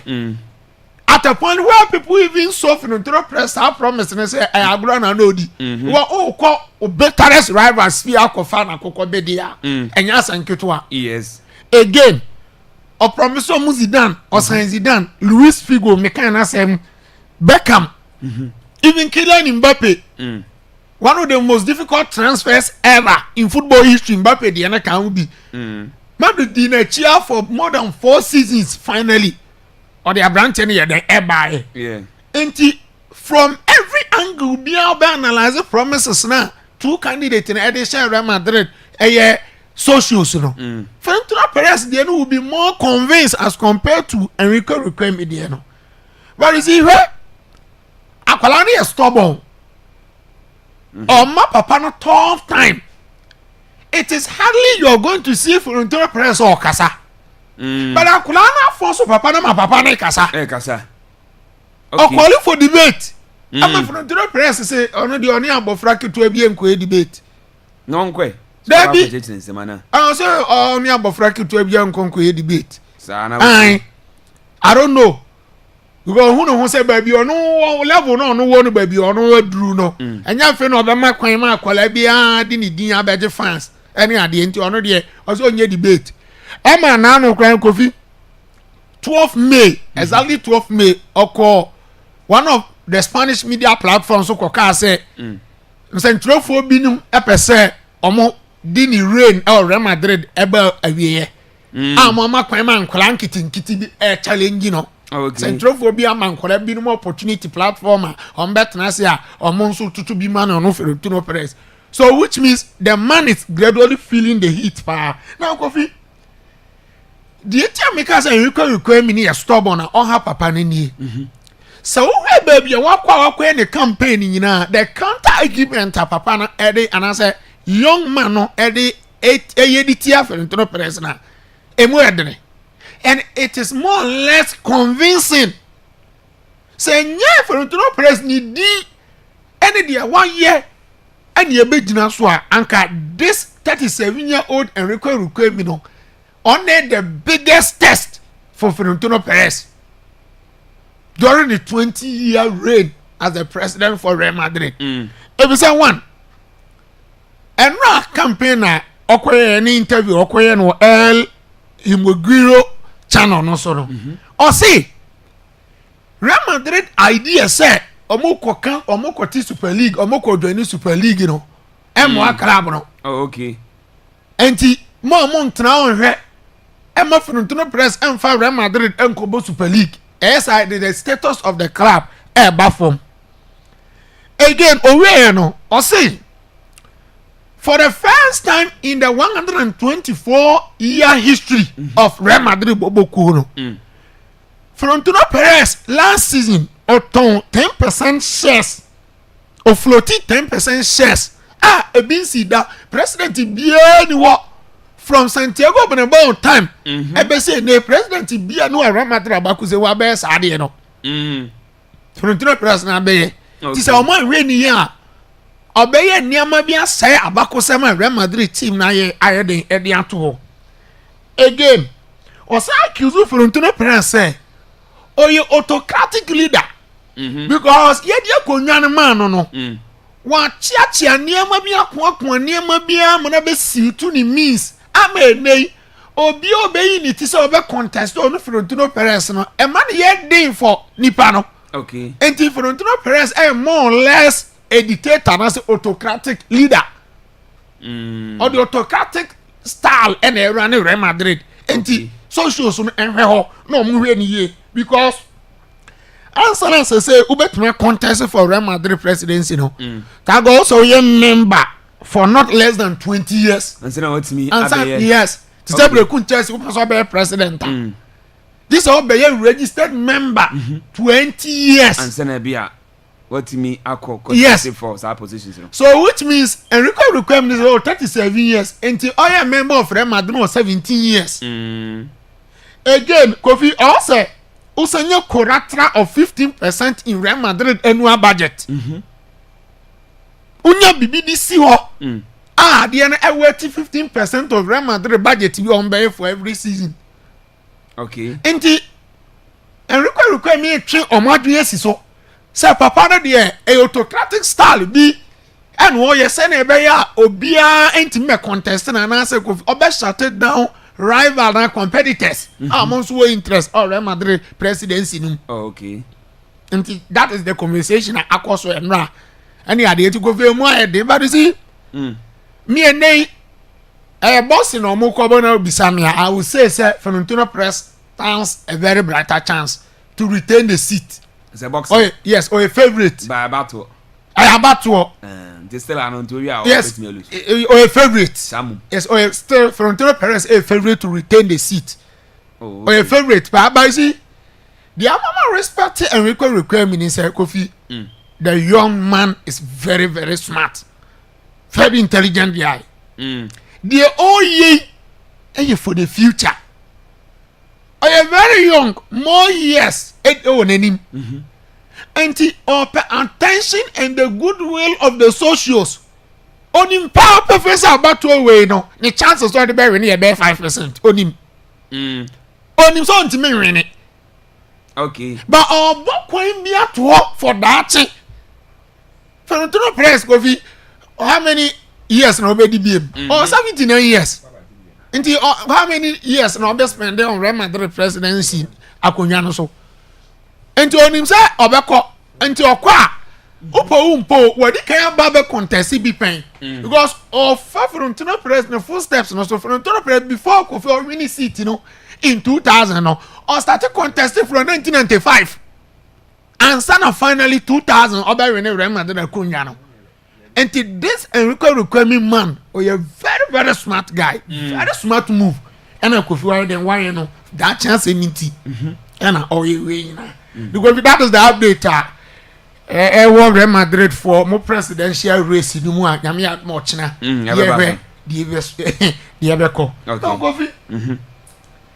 Time defines the destiny of man. A breath and a chire. Nipa bia nkrabia yes it is also the biblical explanations the biblical argument of Moses time okofa according to Bible okofa Israel from Egypt no the omoko promised land no so no Deuteronomy 34 now Kofi or the Moses go a mountain be an Mount Pushga and Mount Nebo. I want to know or catch and say on where Canaan Chrono. No where Canaan Chrono. Obey who Canaan Chrono name no. Sending 9. 9 ain't see ho. Even though he's leading the mission out of free Egypt echo according to Bible no. Yeah.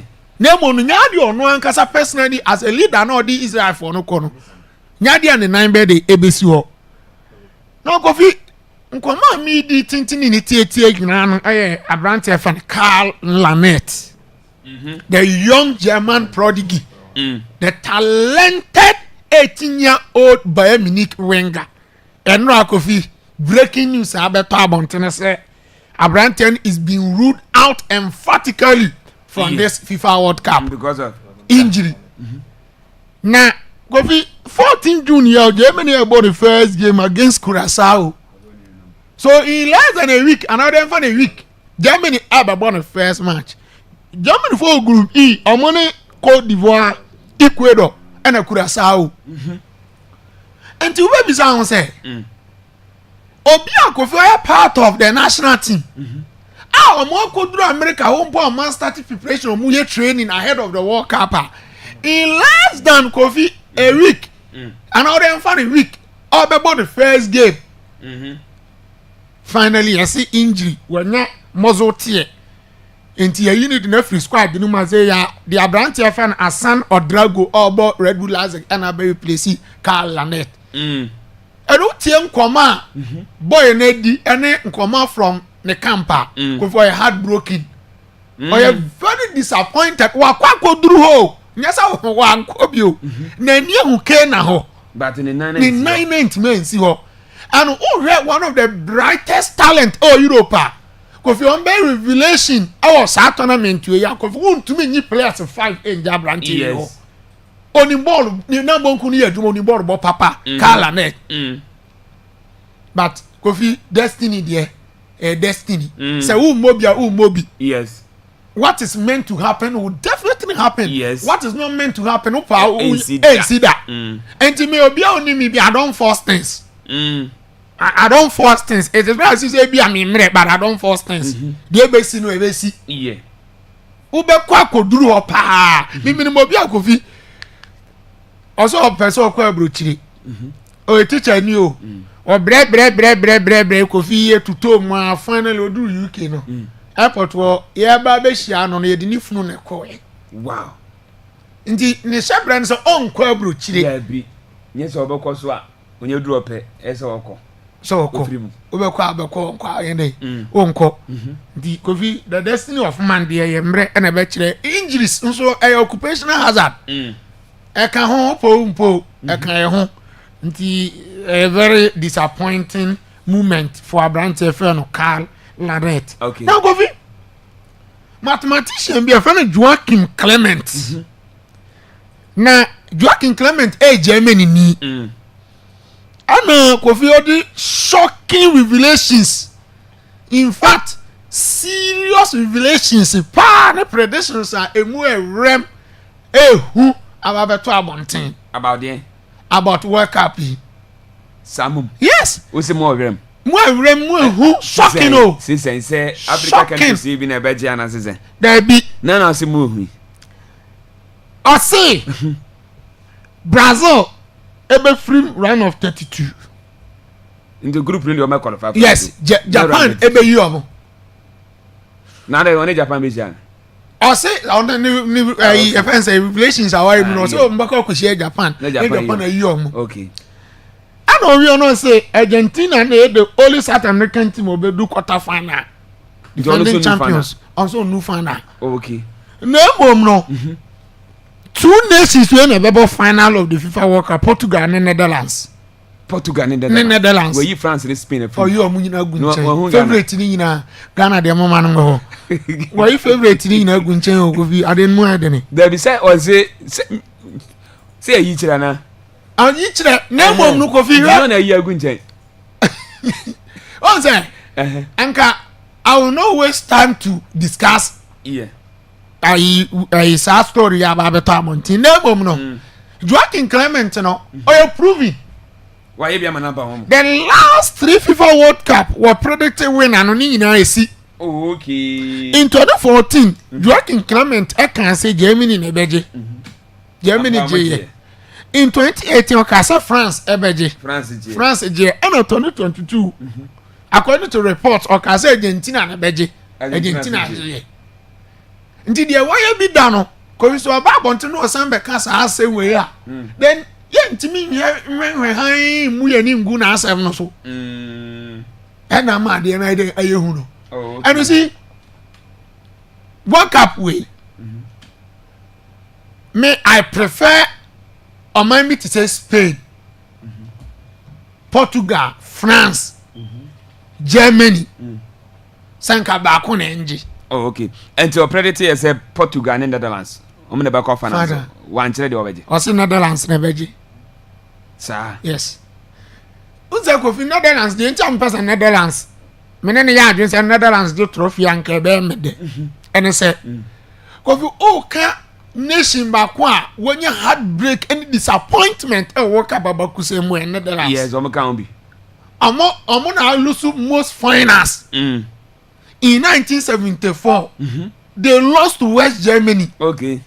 In 1978, they lost to Argentina. Oh, okay. Into omo kofa na twaso. Yes, Bruce Yaga, Mario Kempes more time. Daniel Passarella mo. And in 2010, omo lose to Spain. And when Kwame first lose to South final, that last minute heartbreak na Iniesta. Edemo no. And to a more power walk up move on or more experience shock, disappointment, baby. Any idea? Okay. The things I say, or to me to compensate or more. A beboa. Finally, on Manu, so no Matheus Fernandes. So say Manchester United and I catch boy no. the representatives said they are not going to pay anything more than 50 million. Oh, okay. Because a player didn't team relegation. At the end. Some for so set on. Ubebo 80. And West Ham asking for so price. set on. And to one I didn't any idea on it. Don't mean can't when you know so more outrageous. Also mean you know so why winty. Oh, now team out on relegation go. Are they was uncle? That makes us a penny for here no mde ne ya de. Mohiano. Mohiano de ane mo so nya ready say 18 no. 59 ya de bi kan. No no sapa mo. Oh, de ne ba my opompo ya befa. Yeah, ba one ye fan dey I fan boom. And what I like about Kofi Man United signings for the past 2 seasons in say they buy players or more expressing interest on the club. Oh, okay. And Matthias Fernandez say about team no or Pemanu or Manimra. Just that West Ham for no my year. Oh, yeah, need West Ham for a year. Say, Yantiasi, Antibono, so any idea. Omonya but train here, never be idea. Mate, yeah, that's it. And no, I had a tactical man, Ocean. And now, what tenant cat say, I'm an in 7 what didn't tell me, SC. Yaba na ye de fi semono atwa so na no chi no be sate o monka biom so ma church adwene e de fa fi sema anopi ye de ema e wa Akwaaba radio 98.1 channel so live on Facebook no e Akwaaba radio brekum on Facebook no e Akwaaba radio brekum sa na Akwaaba 98.1 on Facebook Akwaaba 98.1 on Facebook ho nyina ko show no e live obenye bia oduwa na so etimi atwa adwene kama so etimi da fa ne nyina no ye be kenkan etimi e de mam na yenko e ne messages na ba no yenko nyi bi emfro na yewia na ya toa so na ye de fisem no ade ama na yewia beja force abam na o ma betra ma adwene e de fa fisem anopi ana so ye de abam what say your friend Ajay Stevenson what say good morning what I'm watching you live from Akrofro say okay bongro more fire yeah that's it so the message na e de abam what say good morning bro what say your friend China okay China yeah that's him what say I'm watching you live from Sekwa. More update on FC Barcelona. What's your friend Daniel? Okay, Daniel, that one. Daniel, yeah, that's it. And what's say? Good job, guys. Hey, maybe I black of it at 60. Tete Nicholas. Hey, obey careful. Why? Maybe I'm 60. Now, Mama, how many years? Now, maybe I'm better for more. How many years I see? Me, yes, stone and I better than up here. Odin 17 who say me 60 years. Good morning, was it please? I think Ghanaian who do wonders. You we I asanto Janet message awade aba. Was say okay you that time na se na enyombe enam tina na yetima meeting mo Facebook na mbuza say enyom sound them. Why? Was it keep the fire burning? Kumi first to the message I see what the aba enanopi and so yetimi e de fro e de ama no enti ye behwe na yatwa so na ye de nkomo na aka no e de aba ye wi messages na aka no na yetimi atwa so e de ma ha e Akwaaba radio 98.1 na afisa the best start e de every Jordan Ayew one a captain Eddie among the senior national team the Black Stars of Ghana na Jordan according come what say on my Black Stars na se Ghana na ayi pina dia mano one so person yebi edema on mine what say what share time about Black Stars no na share money is Black Stars boa no na nije onya ye na wie onya class ahodo ebo ne na sefo no what say what hwe nim say za nije na face ado no ebesa ebe bi se de bia betimi aboa na on ja na say Jordan Ayew no watimi ayebi e de ama on mine Jordan then come out there to Jenny. Obviously the Black Stars have given me a lot in a sense where I've had lots of good moments with the Black Stars. My early days, I've had a lot of good moments, and I want to get that feeling back, you know, before I stop, or do you understand? I want to get that feeling, and to get that feeling back is only by winning. So we need to start winning, and you know, had that feeling a little bit back when we qualified for the World Cup. I know there's more to come. There's something coming. There's something on the way. So I know if we keep on pushing, we'll be rewarded, because we've suffered in the last 2, 3, 4 years. Not even us as Ghanaians, it's not been easy. Yeah. You understand? But we are not the players. So no, of course. You can feel, but don't think. You see, that's the problem I have. You feel in a certain way. You feel, and you get frustrated. The normal sorting this, sorting that. But you have to understand that we're human beings. And today can be good, tomorrow cannot be the same. Do you understand what I mean? So, and you have to understand that players have emotions, they have families. You understand? So sometimes you need to put yourself in our shoes. But it's not everyone that have that. So for me, that's why I tell the boys, listen, at the end of the day, everyone has his own opinion and everything like that. So it's up to you. Either you take it or you just leave it. We and then Sema Jordan Ayew Blasters captain what they are to ja enochi was say waka amobibia at say Blasters captain no wono wanko bisada say yemfa ma no was say me be atwam that na CK akono aye coach e de ma man no CK eba no e ka de kire ne say that time na ono ne bra e de ayo captain enka o menya na be de kire na say for so no debi emenya nu one na say for was say one de ni bibia wo ye bia no watwe say me pa ne baba emene na isi aso a Blaster captains no ye de amane say wono Jordan Ayew wonfa emona bet into one de was so wanko say bia yemfa dwuma de nfa man. Okay, I'll be honest with you guys, but the reality is that obviously I'm not someone who, like I said, I don't these things of leading and captain and those type of things. I'm not. It's not my. It's not things that do you understand? For me, I always, because I'm a big believer of what you deserve, you always get it at some point. So I always leave everything to God. Do you understand what I mean? And it's not even something that I was even thinking about, because even, for instance, like I remember one time CK Akono came when he was a coach, then came to London and came to me. We met and told me that obviously he wants me to be, would I mind being the assistant to my brother and I told him that no. I told him that no. That was like 2021, because at that time I didn't feel that it was needed. No, it was needed, because I feel like you don't need to wear the band to be a captain. So if I have something to say as a senior player, I can still say it. Do you understand what I mean? But I didn't want to go into that, because I know the way our country is, I know the way we think, and me, they'll be like, oh, my brother is captain, this one is going to be signed. But the reality is that in Ghana, it's always been by seniority. That's the reality. So I think that was where I was like, I don't want to be into that conversation and those type of things. So he asked me that question. CK asked me that question. I said, I told him that I didn't really want to. Do you understand? Because I didn't even feel like, I felt like it came from him, CK. It didn't come from like the FA, the management and all those things. Do you understand what I mean? So I didn't want to be involved in those type of things. So, with time comes naturally. It always comes naturally.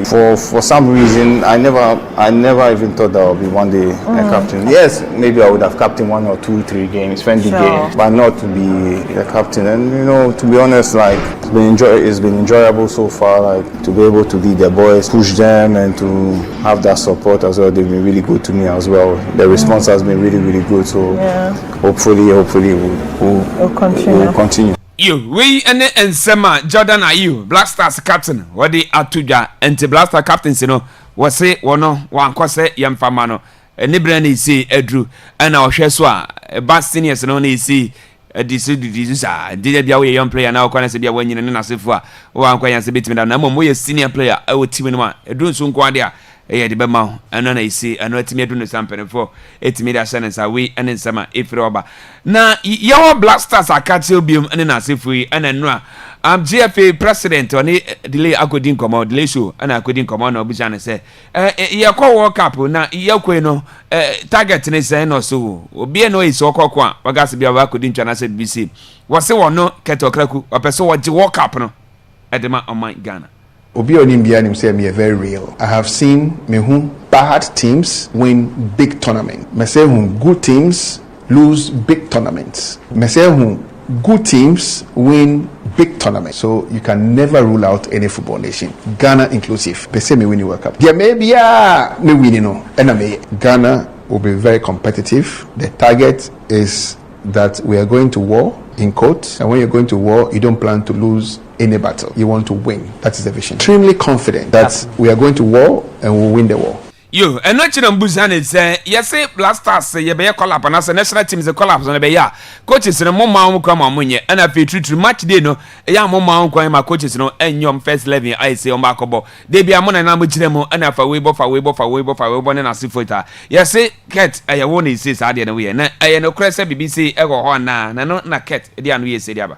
Dedi kan obia ojuma magana ewo football mu na me to and I say me esco and the board appoint obi bia ojuma magana whether especially the national team level. Now each one of them is answerable to the ESCO. It is a net memo appointment at chairperson of Black Queens. You are answerable to the ESCO. The thing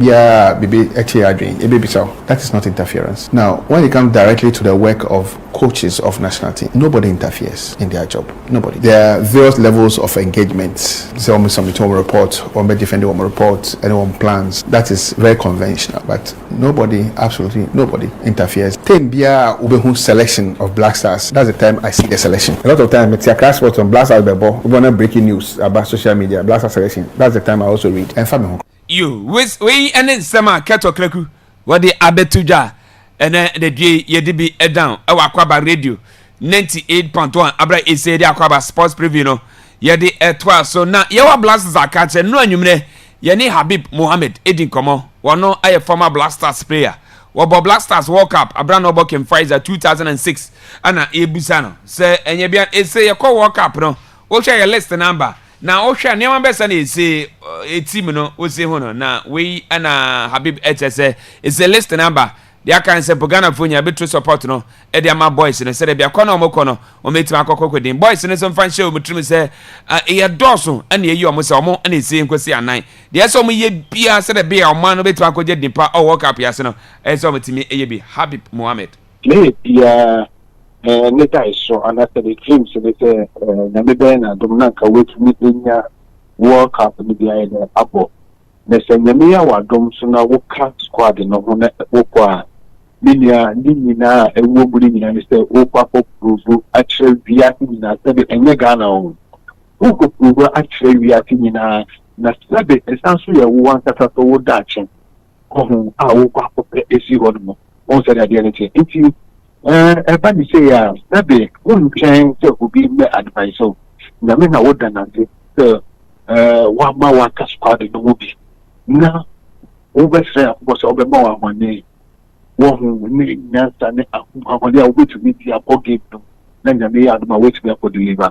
It's all about you the player say na make say ball aboko ko bo individual. It's all about who a player na who for you no who and was because I'm not for Ghana or maybe born the breed but yes no yeah bro if I was within on my no fair yeah what general future at the time because over World Cup you are future be too saying it's all about your World Cup for them but I believe say and I made the call me game and then me adon what said me I need to money to me the define yeah what look up there especially look up players are Sana the yeah. Well, and see, Ramu our stadium now is now 2 and na stadium near Mano. Now, we are man so. I mean, you have to say the kind of stand a pen a young map with the Ibisha, a young star, and you say, we pitch out with now, we share crowd now, we share Nipa crowd, we share the skin, different, and no cry, extra say, be would be, I would say, we need to because. Idea me so media showing that man me book in Pfizer now. They could match na attack ko MTK no ko nyimi na ya na bo no kwa bibia man but we share Habib me be gidi ya na me gidi was at Kinfesa ni kotoko ebo match. Was at Kinfesa na me has to fuck ebo match. Kinfesa ni Olympic ebo match. Kinfesa Ash Gold top class no. Top class no e me ye do mo kwa.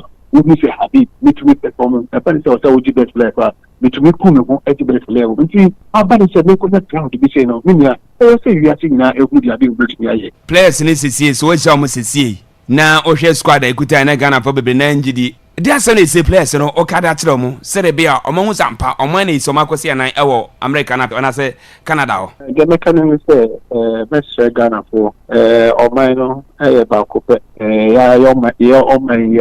so Ghana. Said the womb bubble the crap on to kind of the word Ghana crap on a plus amount. See, let's Ghana for what's our born home no, that's the time I would do Ghana no so another country name no say a page for the Bibiana yet one car. If you the mechanism and say, oh, not a couple of the Yamiaki, so you to me the your colleague as I'm wajan. Omudena ye ambassador or national team. Oh, the mission. It's no crime any TV at any time. They are not opening chance with me. Advance some of the players here at least for more than every. It's a magana for a womudo in or mine now or mine anyway. yen so mu yi na MP no da kwan bia so no inshallah ebe yo inshallah be we and Nsema Habib Mohammed one a former player Makem Faiza the senior national team the Black Stars of Ghana and Otenen ka say yenene edi enkomo na like kin start godin komo obeka say Morocco Africa under-17 championship okoso ho no na one ne ekoche Uganda for and odbe face Ghana ma playoff no omotimi ye free ma World Cup no Ghana yentimi ankobi omo ekobi wasen na that day na match ne ekoso no wase de no ninam no na nyande ise na da fam krampa no obo say de to no that day no ebi nkoto no biem say wo man ayi say wo free mo na de man foforo koboti amo na wie ye no o man na ayi say wo free mo na ntimi anqualify na mum wo ma wi so mo na ise timi qualify no wase mpa no obo say sa de no ebi nkoto obia. I was just doing my job. You know, for me, I would not wish anybody to be in that position that I was on that day. It was me standing between my job and my country as well. So it was a very hard moment for me. But at the end of the day, this is where my paychecks come from. You, we and in Semalai, one of the two, and no, you may your Nana Alexander Abebu, Edin Coma president at the Madibaby United, or Marco of Ghana Premier League, no, on Bobby. Now, only the 2 years, so Marco fan resides, so my Pisca, na the baby park, no, met me a pigeon said, yeah, on bit me about Ghana Premier League matches, no, now, no, Busan and Alexander Abebu say, you made dinner, Mudi and a Sunny see Equi, now, New Year, Nana, at the Maya Bra, and no, I need any Eddie and Commoni. You might dear. Nyankopon mandaro ma bibia timi ekoso kama and senior nanano ani supporters no union no ehye no bibia akoso kama. Oh okay nti koso say de na mo expect say e betima akowie no.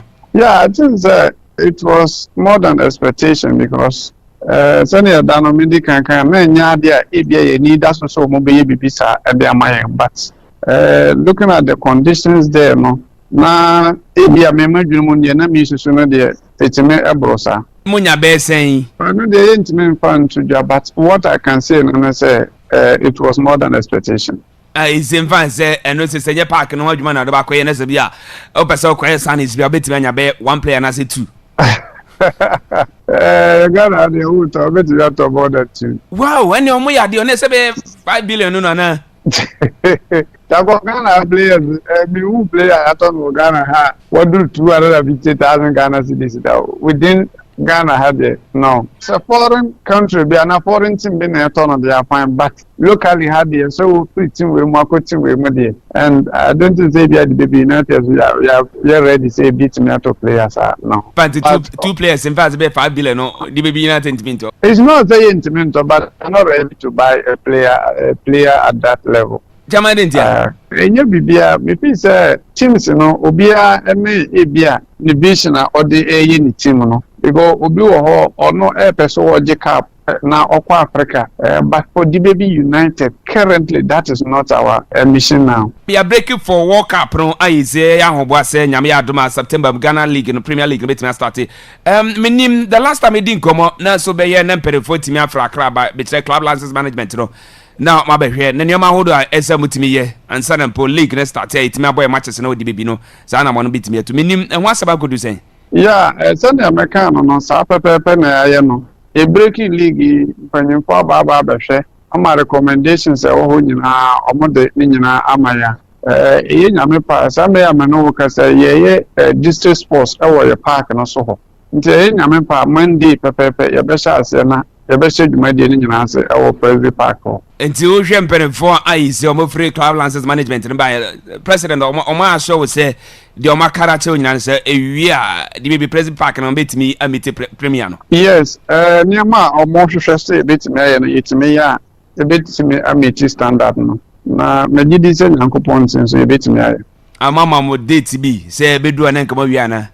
Mom na you date because I think say if you know the she say time on be ban special but yeah can say you can mom ban special answer if you say near ma or match there no say do so on be special as say by then no na let me aye no do na say bi be ka na bi aka nyuma bi a say you bi but for now my dear near more match no you go so a preparation and you say by Monday we'll start the work. Yeah na nyoma na is almost say ya no obetimi any ate. Yeah, it be a dressing room as I said the air condition baby and apart from that yeah pitch and I can sloping be a woman as I say to me pitch and not sloping in a film na afei yɛ inner perimeter no so ɛsɛ sɛ yɛtumi sesa no sɛ wohwɛ net na ɛwɔ hɔ no a ɛnhyɛ da ɛnyɛ premier standard nti ɛsɛ sɛ yɛtumi sesa net no na afei nso yɛtumi systems wɔ hɔ a spectators no bɔ ɔmbɛnya baabi atena ɛna afei ɛsɛ sɛ yɛtumi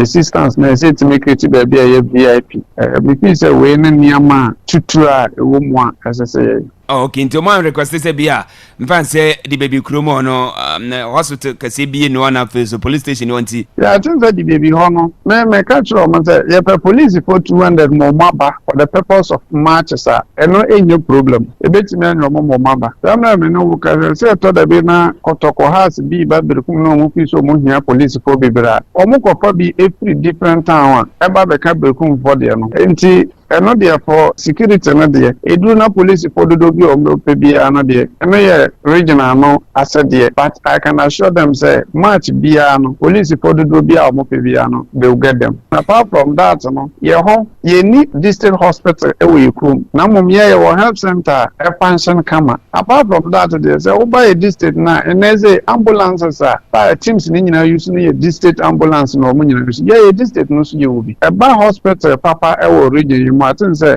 ye district hospital second to Sunyane teaching hospital because ye hospital kese pa we district yes Euro hospital bia omusi ye no na me do me nya ba until we have a good hospital in the district in case of any emergency bia ambulance so they are available at any time bia in case of any emergency bia say e ba say e bro ye hospital they can transport the person to the district hospital you we ene nsema Alexander Nana Abebio wano the baby United president ne koma wode atoja enochi ye say okay why Ghana ni world cup ye ko na ye ko no ye team no ho ne sen ana fi na do ye na ese o mo ye no de aseda ana ese o de mampenefo ho squad na ye de ko no na gidiewum awal sisi ya no tamani akwa world cup ani ekita players ya omo teams akase players like Muntari Steve Apia Galatian John Mensah no I think say ye ni sahadi akase no bi for now because more you want a few semenyo any kudus so enter for until I think say we have very few until for me na there measure squad na o ma na o na players are currently me feel say you o mo betime aboa team no until nyina na say sabi odo o mo toto other countries no so there Obaka say your squad no be a omo because of clubs are omo born the obetimi I can say e from but me da bia me can say football no ye born wo pitch no so enye din kwa na ye de bo din no hia de but enye din kwa na ye de bo me ni me say na me boa na itimi eye team work dia e betimi akoyenim because there are some of the countries, you know, they have all the big players, but the teamwork, you know, niwa. Dina obejini nyina no ebeyekwa. Ana big names na obewo club no nyina no ebeyekwa. Nti e bonfire say at least ebetime teamwork no betime ya adwuma. Teamwork no betime ya adwuma no wa hwemu say ebetime akọ yenim kafra. Nana Alexander Abebio say am the baby mine 8 yo nano adofefe isi omo eye de ma the baby United club no. Minim aseda bi o wode ma mo ansa na ejamo. Na meka nyina ene say ni di kan me daddy baby mine doctor Osaberema amakungago ase ene ne mpanyimfo ene omo ayeto ensa fra omu nyina omo so baaye ebeboaye ene di baby mine nyina ase because ade a omo ye no na enya ade a ebia na mesusu say ebia ebetime adu sam pempenso no but omo ye ma na ye fe ende bia no me kan say obi di akomapa de ade keto ma wa eye chen say obi di amememfe de kese ebema ifi say ade a omo ye no me gidi say omo di akomapa mo ene de man na enso ye be me picture say ye de beye adie nti a omu yi sa de no man no ye de beye tituro ene park no ye de beye na ya tutu bibia te na beye bibia be koso kama ne da omonse edo bibia te media stations so a mo bo ho da ro so man no ye da mase bebre yo we ene sema president Edema de baby United what to your Black Queens of Ghana no a ye bo friend match ye ne ampem da kwa ladies ne boy ye we so mo kan nan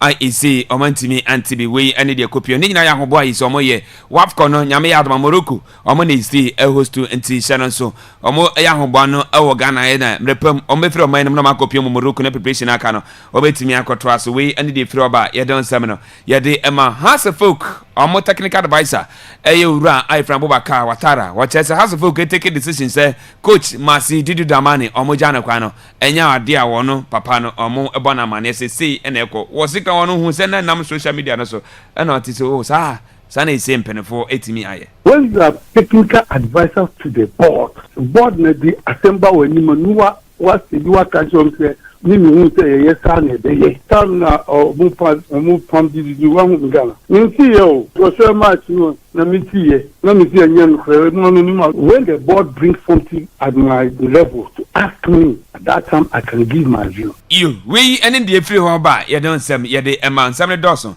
ye we na ye fancy na ye kwa bedwa for hands of can see chairman ye friend is Steve Abdullah and no so to me 50,000 Ghana cedis it was 500 million e dey akoma hands of penny for so monye na season twom e ka akra yi so mo sabo no omfa we na omo mfa nto adua ka kra we any dey free ye don sem no ye dey ema ene dey dwi e wa Akwaaba radio 98.1 na and sanity say baby aboko bi mu de okay I got so baby your settings na no and we say na to ya man ya kono ho na dia kana fi sem no otimi edi nchire na ba say e man into okay Kurt Edwin Simon Okraku. This is what I want to say. Dedi kind. Minimum questions be said there once you are the FA president. And in a setting like Ghana here now, definitely Nkofobe be sound. And when it comes to say Omubusa say why interfere with selection muda any idea. We know Ghanaians. And yenim how sensitive of matters like this in Ghana here. And in answering the questions, so yeah, the GFA president, you always want to answer with caution and answer with care. Okay. And I listened to him again. You see, for interference there, it is something I don't condone. But then for consultations there, I encourage. Yes. Say coach ni be yan call up. Na o look it through the squad.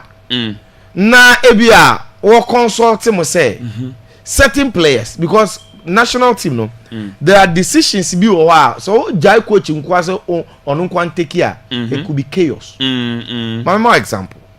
Me I never agree say when it comes to even captaincy or national team. Say coach ne nkwa na de ne pe muje obe oto adede ni bi onyan to the captain akobo kudus afi kudus na pressure ba no si oje ba ochibi mfanko edidi ateno ma start o mudi kudusi Jordan na ne buofo complain kire kwasi apia I mean say ne handle be den. So when it comes to say issues be on national team ni mu a so who seek the consultation of the FA me no ya adwene. Let's say you want to drop the DIU. The day are you in your plans? You feel say the day are you a player back one if you are at this age? I don't think say a year veto decision by the coach in okay. Aside the technical team, no, I think for the kind of player that or Yeni Bibiano, they should sit with maybe a FA4 and explain. Say this workout that we are going. Men for the day are you okay. And here are my reasons. And say FA4 no so do omo input to bar. Then it is a seeking consultation. Then it becomes a unanimous decision. Yeah. But interference, yes, say. Who coach you know so what say? What say damn man nye just what you say na me pay. And that ye nyene sawo baby a. Baby. Means what man say? Ye nyene sawo baby a. So for interference they know. But for consultation there. Question Antachi used to say this. Once is the FA boss. Majority of even Ghanaian parents players will be say they will not go and look for the contact of a coach no or president of the GFA because the banner person there or Ghana or GFA and the GFA for no never catch a coach and say oh there is a player here for when you call no so yeah there and on consultations but say okokaje ne say chinchira me na me di player aba fa ne bo a ene friend interference yes na say wonu interest nti and I want you know and with that no Say Ketokraku Kasa no or interfere in coaches na adwuma. From where I sit, I will say yes. Because I cannot prove anything I just say will interfere. Until coaches Sinibi Beba, I remember Sike Akono was one of the coaches that almost said something similar. Say I say Omuma na nyɛ your person or someone force press on him. Good, sani interference. And this is a kit. Ndize me use Sike Akono de ne de a. Meka say EBSC because from coach na no asem say move for players on him. But on the evidence of ABA consultation they are encouraged. Yes. Your coach Carlos Kirosh. Go for bad bay. Nanu ye. Go. Until you expect say Carlos Kirosh and then call up based on non alone. No. There be some consultations has to be done. Yes. Said the bay or no crack coach never one more. And in the end it's going to help Ghana. Means what must say? My only thing they say to say Baba Rahman inclusion you say. And no broader and bigger issue. It has more to do with the FA, less to do with the coach. Because coach in there, Obi Oya available, he might want to call him based on the information that he might be having. Yes. But there are issues are a be pending. Although in Ketia, I'm saying. And then the Omaya ready. Most first no man ready do work out the my mom ko. Na Baba Rama no so onye ready na do work up no. I didn't that's all ko. Nti se ko hwem na your coach DFA president player. And no na yem tiase no. We will never agree with you. Yes, we know you argument. Ketokre kun komo no. E fa ba bi na ye two ways. Okay. Me I will encourage say for consultation fine.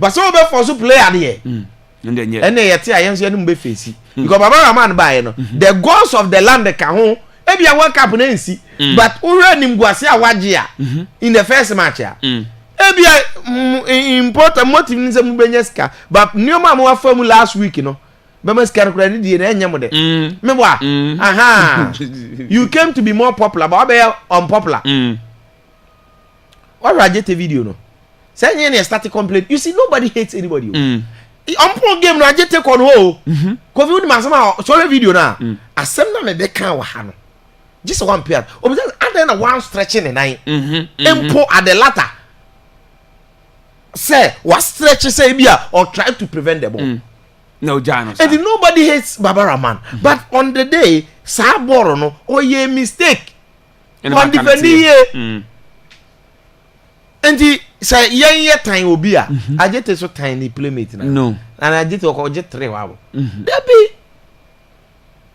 in the midst of the situation also children the frustrations afi you see meaning say delay interviews no dey about Sunday na da be Saturday by china there now the length and breadth the perimeter and the radius the diameter and the hexagon nitini to everything about the interview on a cat Edwin Simon Okraku eye no out yes for now we can discuss the snippets of it until on the aspect of say Kwaje World Cup na yen Kwaje World Cup no yes interview be here on the line of questions and do opese obisa into betima bisa no wahwe wadwene but I think Ketokraku having that media background communication background near there no helped him very much in answering the question because consistently he was not comfortable with the question delay was asked say in two parts say Kwaje na because if the GFA president sound say we are not going to win the World Cup that's already no or the Bombo spirit mentality yes said that two players in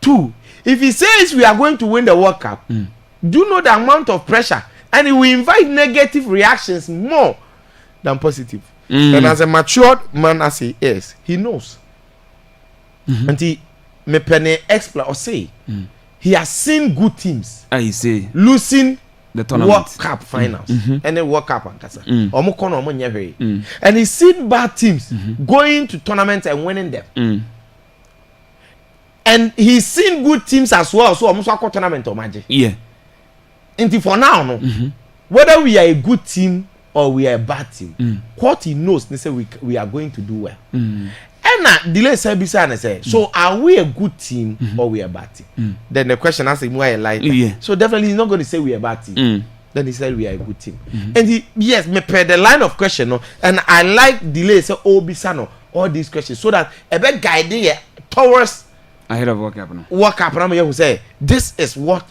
the GFA boss, the GFA couple thinks about the team now.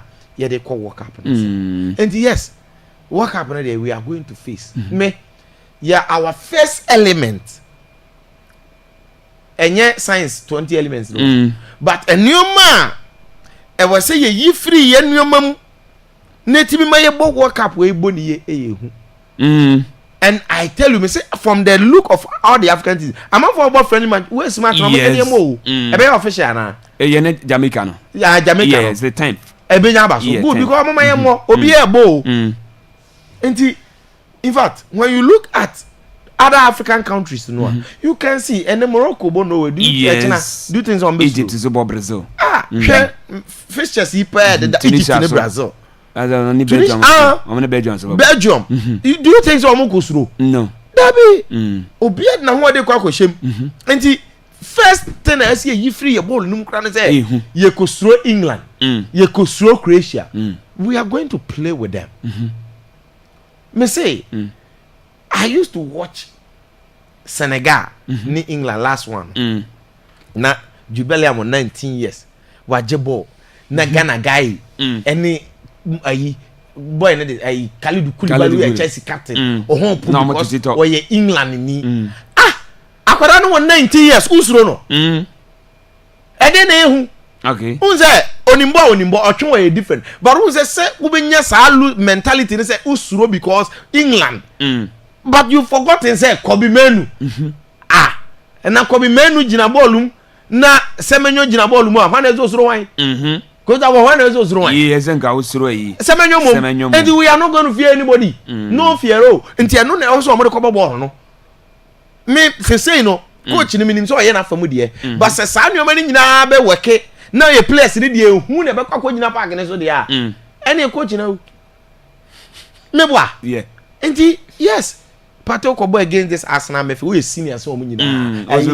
England midfield. Pato senior man so omu nyina. Yes. Ana me boa. The experience a Pato nya wo football mu no. Even omu main midfield anya Declan Rice. Jubilee ame. The experience in the tempo ni bibia no obey.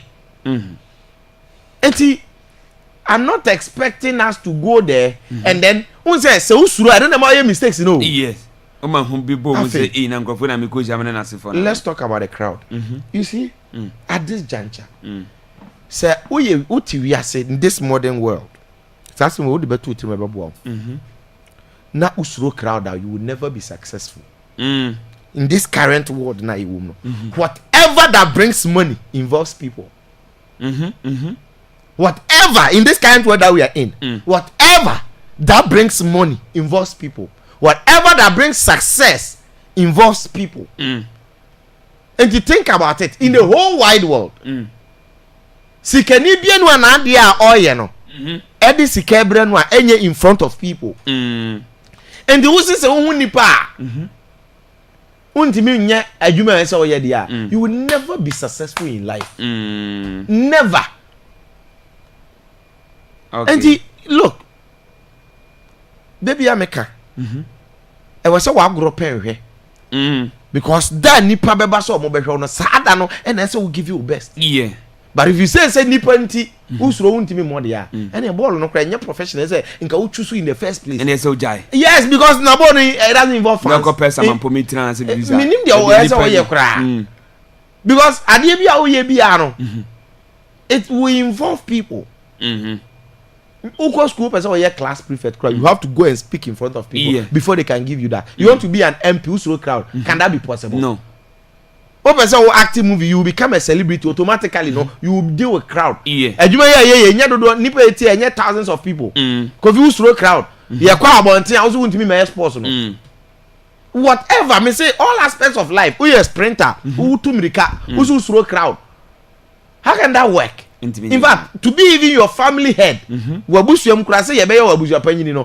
know how to deal with crowd because definitely you are going to sit in front of meetings and then be chairing them. Whatever thing that this kabeba will involve people. And former Kivets or the Habib Mohammed. Good. So that's our mentality ni be say. Wa grow up and we do nipa mu a and a ultimate show with talent in the idea. it is easy for you to make it wherever you find yourself. Okay.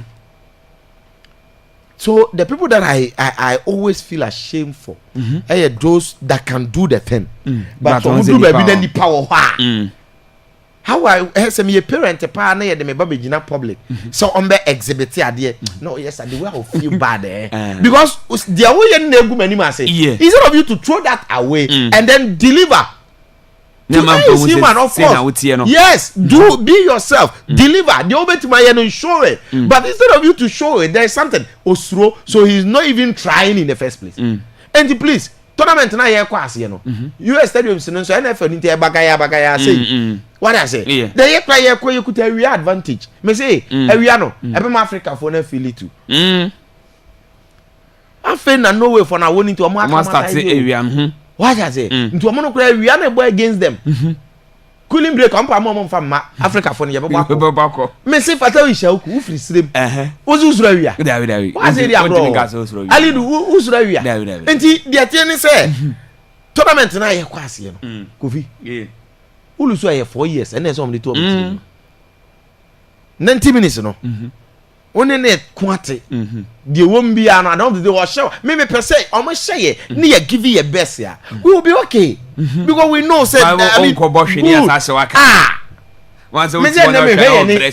mean, Germany match, how much and Sana. Only me say, easy ball. So bet you the piano. Said who I want to have see. Never to the boy, yes, I want to have careful. And who ben yo, and you go with please. This tournament now here come there. We are going in and we are going in. Okay, fully ready. Kofi, our Bio is determined, very very determined. Say this very Premier League now, the before now, you see the essential stuff. And then keep me prevent so on more. The availability of medical facility. And we are more clinic and. From clinic, you know, there could be hospital. I don't know what club licensing rules need say per se.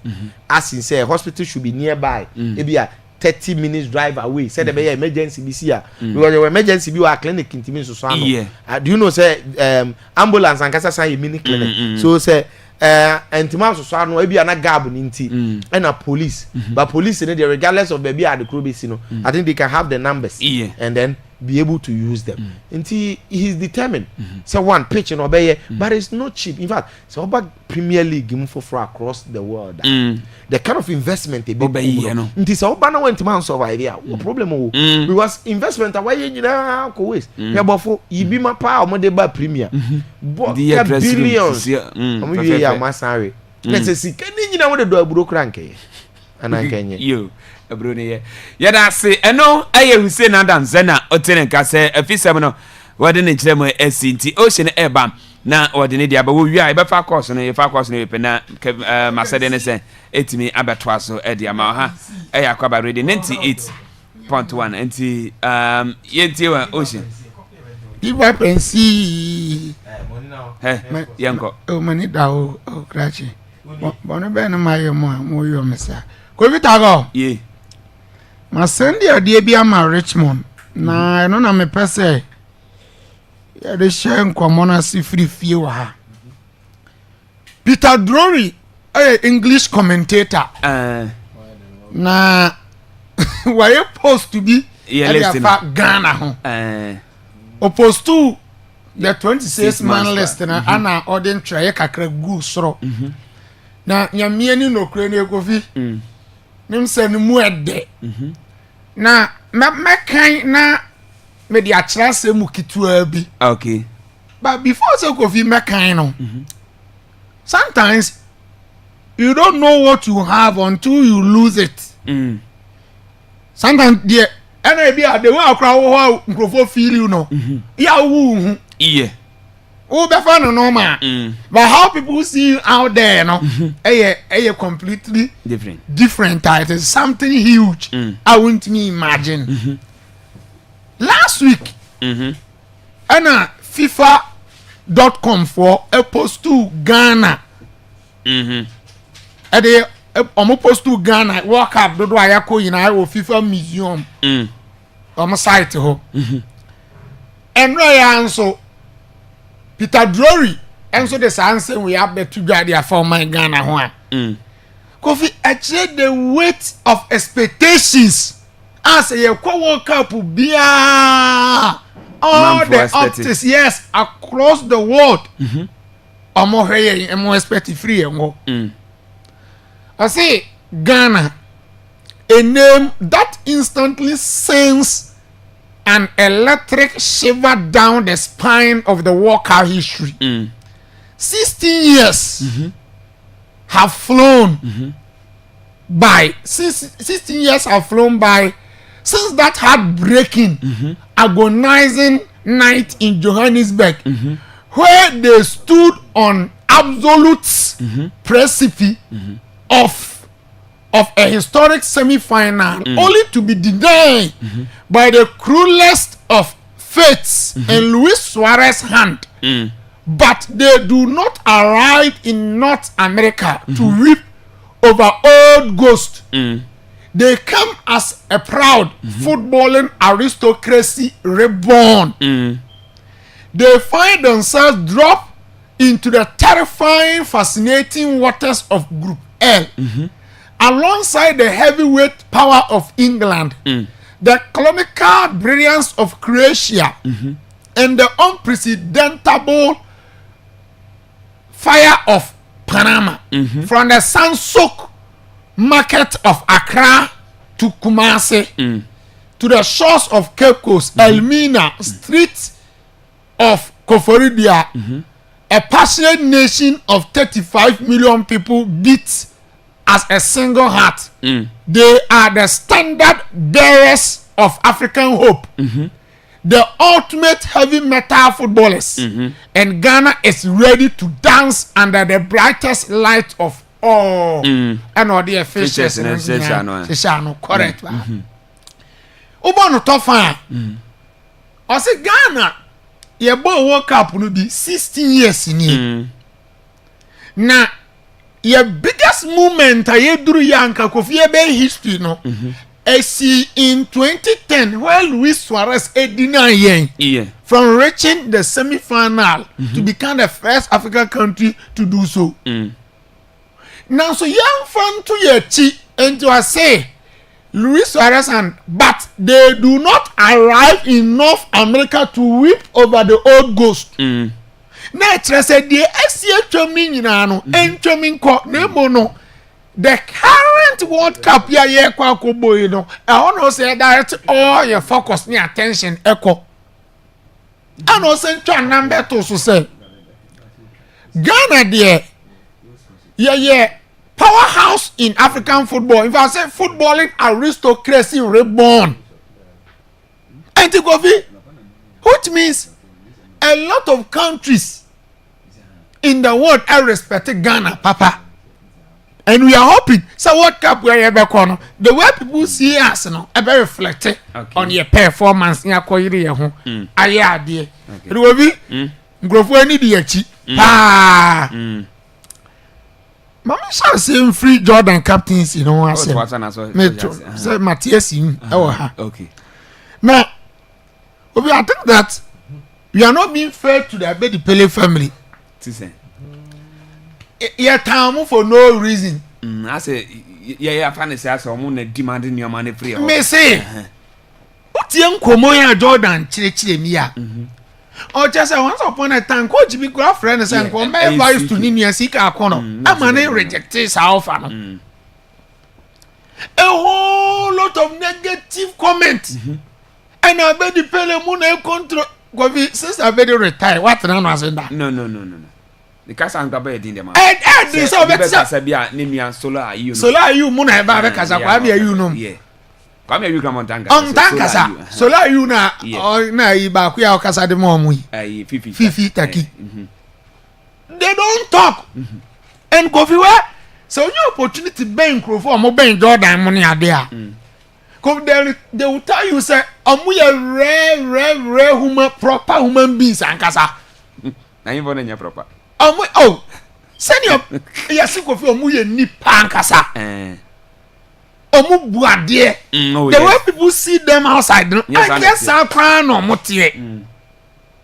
na ya na Kofi ublemu ye bebre nye yie oman bia ho kire ni hia wo mu hu sika ni ana ne ho ye wa hi onya hweo ni sika ka krenti na ne ho ye wa hi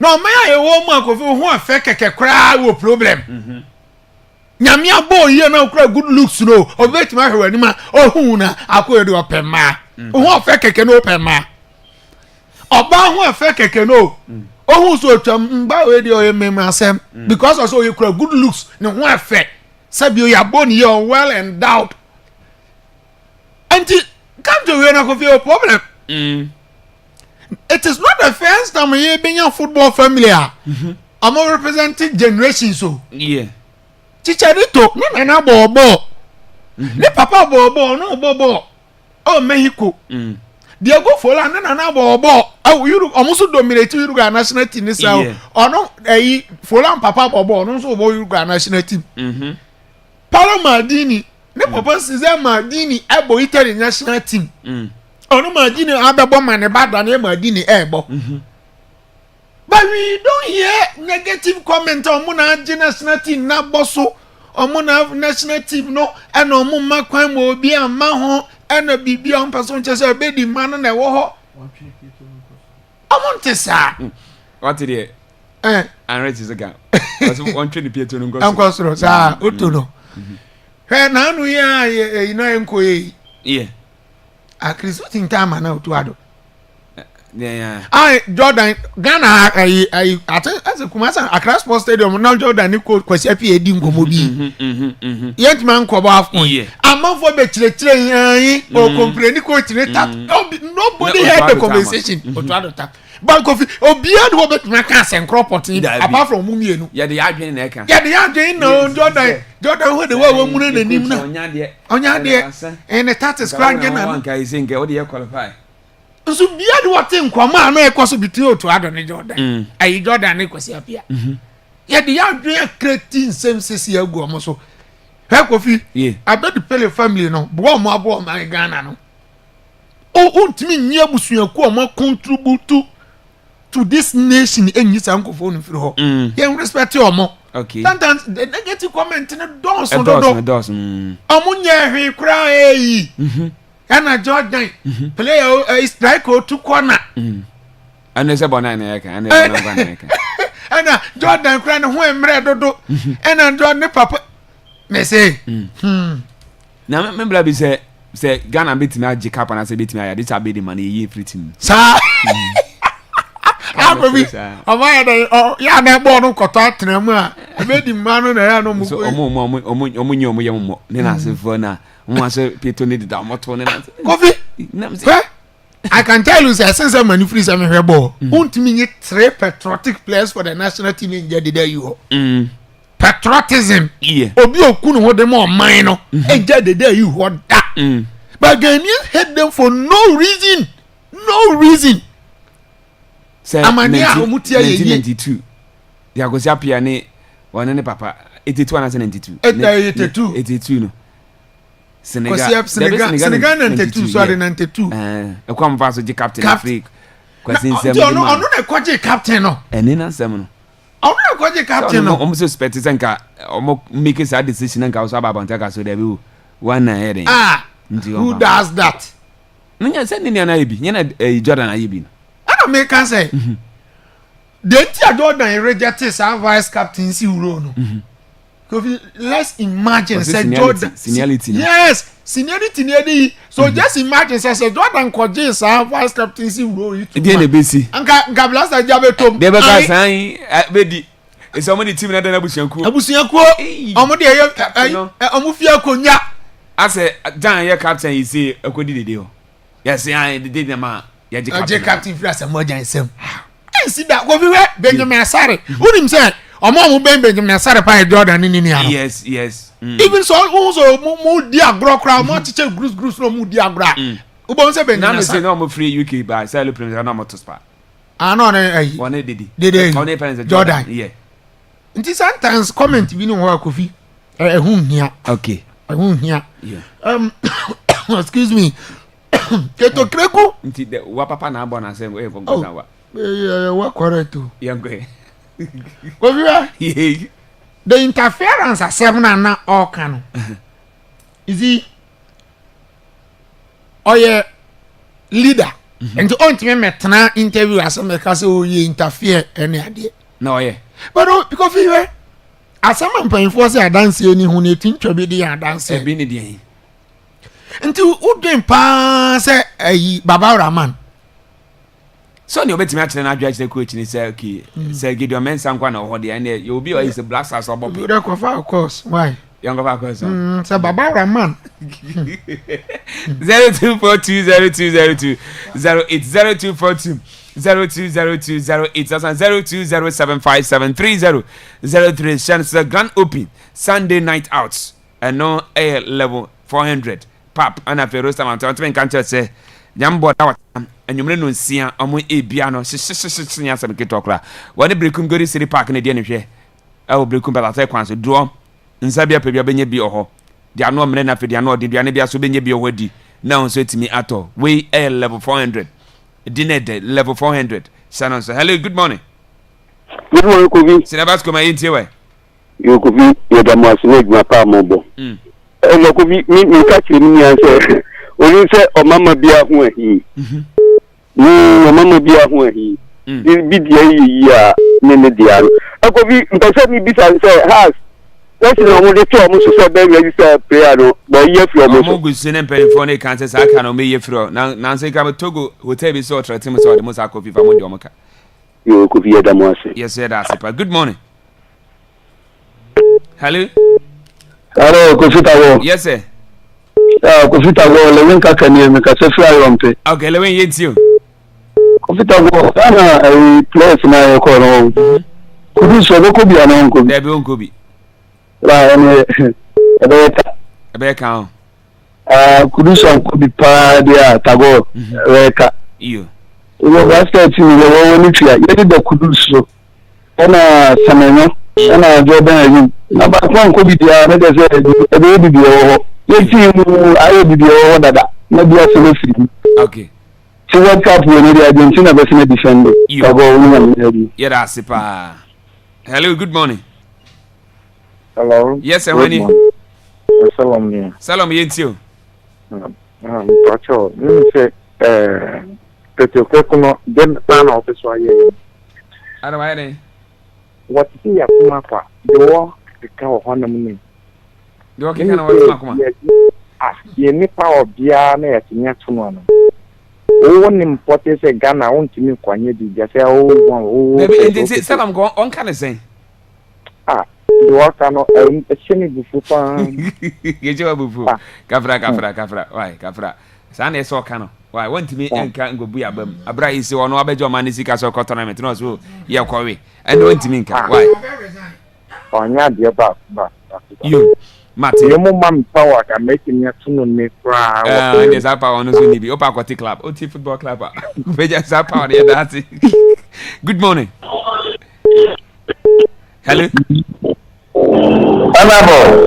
Yes, sir.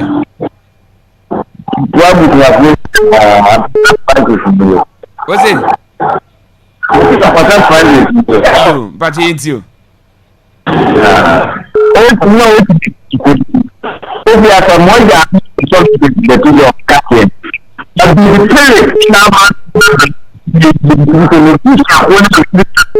what's up? Until line break you. Let's say, you pick the family. If you pick Ghana back, Ghana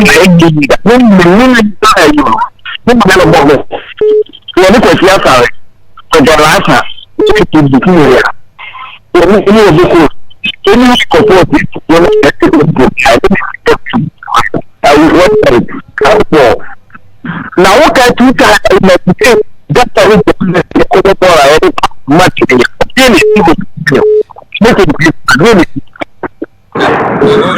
you line, me. I don't know so funny dear Monia cry, Momo cry. As one time I be able to so that's a thinking. You my into it.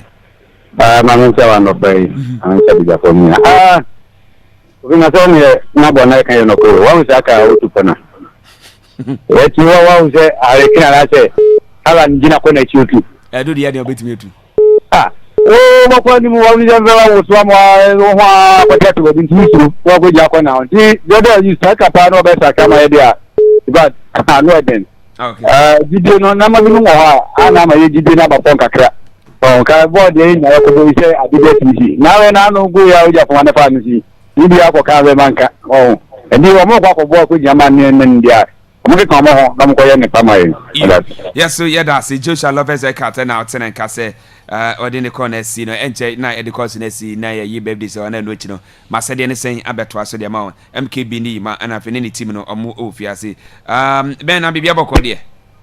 I'm not doing our Bocco, me sauce and Eddie. And then I put him a car by. Okay. Baba man. I feel that that time now some other more some more blaster you know any the day you know one person more return it back no almost that show letter every bow officially say so my are you ready so I think say anka ket it me my plan here so anka that one dance say I'm going to fight chi edna ready about the room after ket a good double for booby near the my oh I'm going to boom magana for kaka okay and gonna for public na bomb pipe attack and it's me shine so on the uncle. That's what I put about the shit team. Get all sometimes on the BB Kakra. And this will be time. Why only in my all right. Yeah, that's it. Matty, what am I? Man. Hello? Yeah, Tago. Yes, a baby about my intiway. For Emmanuel. Ghana for no one will grow up with you on Moyao. I just say, Blaster down, never bar a man of quality prayer or by our baby mistake. And then that's who you have some bag or boy, Blaster, never did why I'm a Blaster. Okay. And I think the party, never did a brand of Baba Blaster. Or when you ask, you can wait till you go to nobody when you see about Raman, we have this something I am okay. Or you are what you handle, we have been just to catch the world to be. Never when you tell you that one day, over to a board, I can't have a man of a board. Gana custom Quania or Yana Gana, yes, no, Bomuncha. You. Yeah, see, young fancy in your baby safe and then which the Macedian saying, and Betraso and Famaha, Akwaaba Radio 98.1 way, Akwaaba Sports Preview, and an P. Yadema, your flow Cosmos, Quartin Cosmos, and your birthday, Obra, and the FOD. I is so Chris FM was M5 years so now you're so happy birthday, and Quartin Cosmos from Obra FOD was in the Ewa with that, and there was any in a bumpy tawati, Senaman Quayma, come on. You. Na your flow acquire patience. Oh, Brikuma say ne wada acquire patience from unan for phone in say Yamfa Akwaaba Radio so na yam so happy birthday almost as a Yankopon and count and acquire with a Pia Bobia and Yankopon and my name come and farmer and acquire patience happy birthday and quite and farmer. Na ya twaso we ye nuaba Prince Archery obo Eddie Emma da Kwan ladies former Black Queens of Ghana. Captain no and then President Arthur and its teammate I am Pemda Kwan ladies almost 5 years so na man I would apa and also you so Akwaaba Radio sports screening na President Arthur ya wish happy birthday no you be a brand no control no just say am friend no kwa oje so and kasa and President Arthur happy birthday and kwa enfamo na dey yo yanto ase and then Osanka for Michael ono papa esofo na bi etwam na mo jana asore otona asore no osankafo ewo Akwaaba yiwasum kasebom ni steam no odima akwetena account bi sa so na bakesiem wono ene producer ho ye ne na say ewo fiase osankafo Michael the only osankafo in Ghana radio happy birthday emfama seno se wono so na Sunday bia no live worship no after say omawie news no ne jahene gone dano I say olidi omo ana afi so memenda bia Akwaaba after say ye wie news no wono answer de yako dwumedi ne etwase de ma the only osankafo in Ghana radio number 1 any osankafo Michael the number for man Dawson pa ana mema no so Dawson and the 5 video so from Kofarebai edema fidi ebesi the last person awofia say happy birthday enko emfama osankafo Michael yes let's Nyankopon emwa no na womi na adwunim na de dana akoma so bia no na onye ne kama emfama no. Ti Michael happy birthday emfama and now say obetire bibi kakra nti yetwen we are waiting for you na yankwe na yenuam a ye friend no Osman Pfizer or Force FM 97.9 ewu Kumasi dodo na friend triple TK ene triple TK birthday ye 5 days so ya wish happy birthday Nyankopon enka no na ne mfie ne wonya no sesia no na onfa ne frequency no eno 97.9 emfa nka ho na dwumaso ayise wo ye no ade ise timi aso ni pante Osman baby obi an happy birthday enko emfa ma na dedie